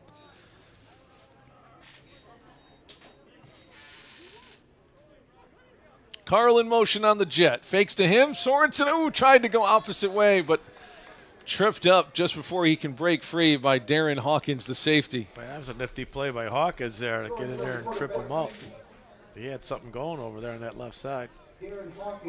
Well, great win for the Saints today, Nick. It's, I know there's a few things they need to clean up, but boy, I thought the execution on the offense, defense, the effort, special teams, everything, much improved. And it's only going to get better. So, great day for the Saints. Final score here in Joliet, 42-28. Saints get their first win of the season. They go to 1-2. Coach Curry gets his 72nd win of his 14-year coaching career. Lawrence Tech goes to 0-3. LT is back at home next week, taking on St. Xavier University before they have their bye. They got one more game against Judson as a crossover before they start their Mid-East Conference schedule. So good luck to LT the rest of the way. They do play hard. They got themselves a good quarterback, some dangerous weapons on the outside, just real young offensive line, and unable to get that rushing game going. St. Francis finishes with over 460 yards of total offense on 59 plays, 463 yards. St. Francis throws for 259 yards, 251 from Nate Mall on 13 of 20 passing, 3 touchdowns, and maybe more importantly, no interceptions from Nate today. Leader on the ground was Larry Stringham, the freshman, 54 yards on 9 carries and a touchdown. Carl Bew carried it 3 times for 37 yards and a touchdown. Down to the field we go, where head coach Joe Curry standing by. Coach, you mentioned consistency being important today, about playing every single down, best of your ability, and just being on point the entire game. Where do you think your team fell on that today? I think for the most part, it was a positive in the right direction. But as a coach, it's you're never satisfied. I think we could have done a lot of things better, particularly, at closing games. We got to close games, and on defense and those sort of things, we got back to our little bit of giving up big plays through the passing game and those sort of things. So there's improvement to be made, but it was improving. So I thought offensively we did some pretty good things. We just got to, it's amazing what happens when you don't turn the ball over on offense, Well, I thought your offense today, Joe, you talked about the practice week you had this week. It certainly showed up today, particularly in the first half. Very crisp. Timing was good. Everybody's on the same page. And I thought your quarterback, Nate, came through with a wonderful game today. Yeah, I think the more time Nate gets, the calmer he gets. And hopefully as we go throughout the season here, the better he becomes and everything slows down for him and he's able to do a little bit more.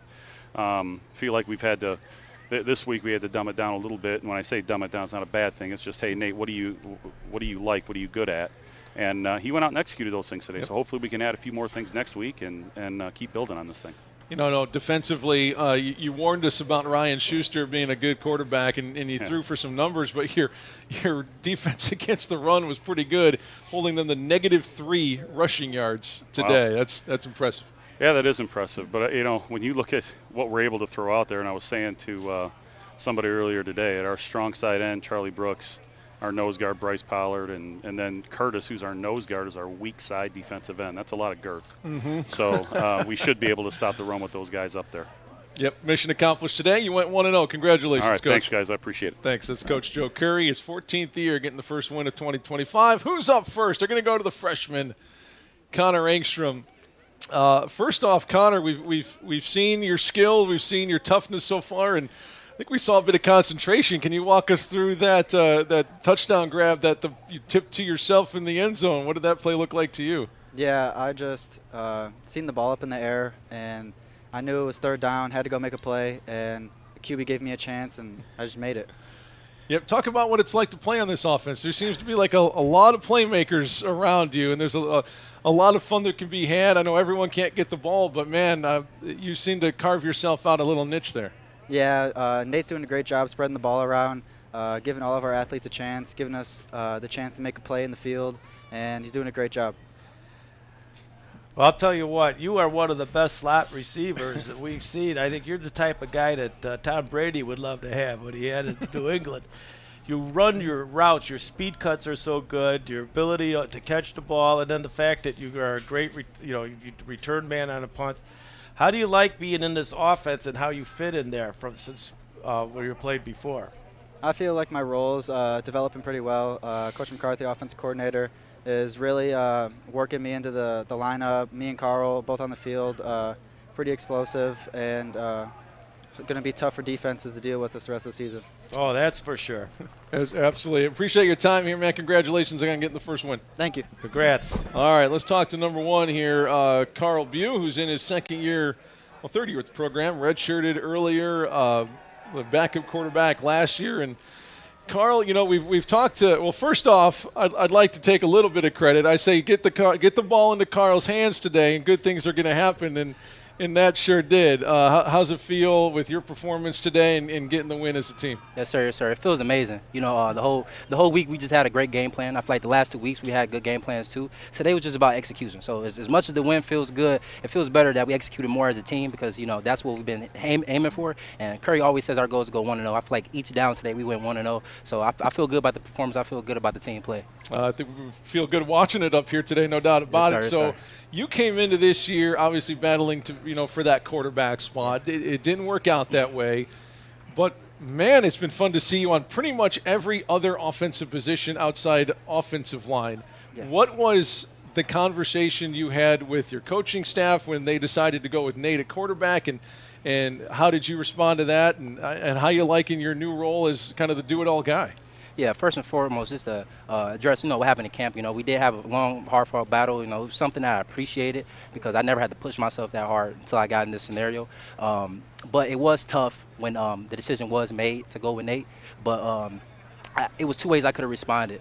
I could have responded negatively or I could have responded positively. And I think once you put the pen to the paper to come to a team and to be a part of a team, the main moral is about the team. So I just wanted to take my assets and contribute better to the team, and I didn't want to make it about myself. So the conversation was just more like, what the team fit needed to be, for this year. And, I wasn't really debating much back about it. I just trusted my coaches, and I made the decision to go out here and play wherever I was needed. And it's been pretty fun playing all other positions. And I'm not gonna lie, it's most fun I had ever playing football. So I can't blame it. I can't. Yeah, you might not be quarterback, but you're influencing the game as much as any quarterback would. Did you ever think you were going to return a kick for a touchdown at a college level? Man, I never. If you would have told me that before I came here, I would have told you you're crazy. But it's all right though. It's all a part of God's plan. It's within the coaching program's plan too. So it was just trusting them and believing in them. But yeah, definitely crazy. If you'd have told me I would have been taking kickoff returns here, I would have been laughing.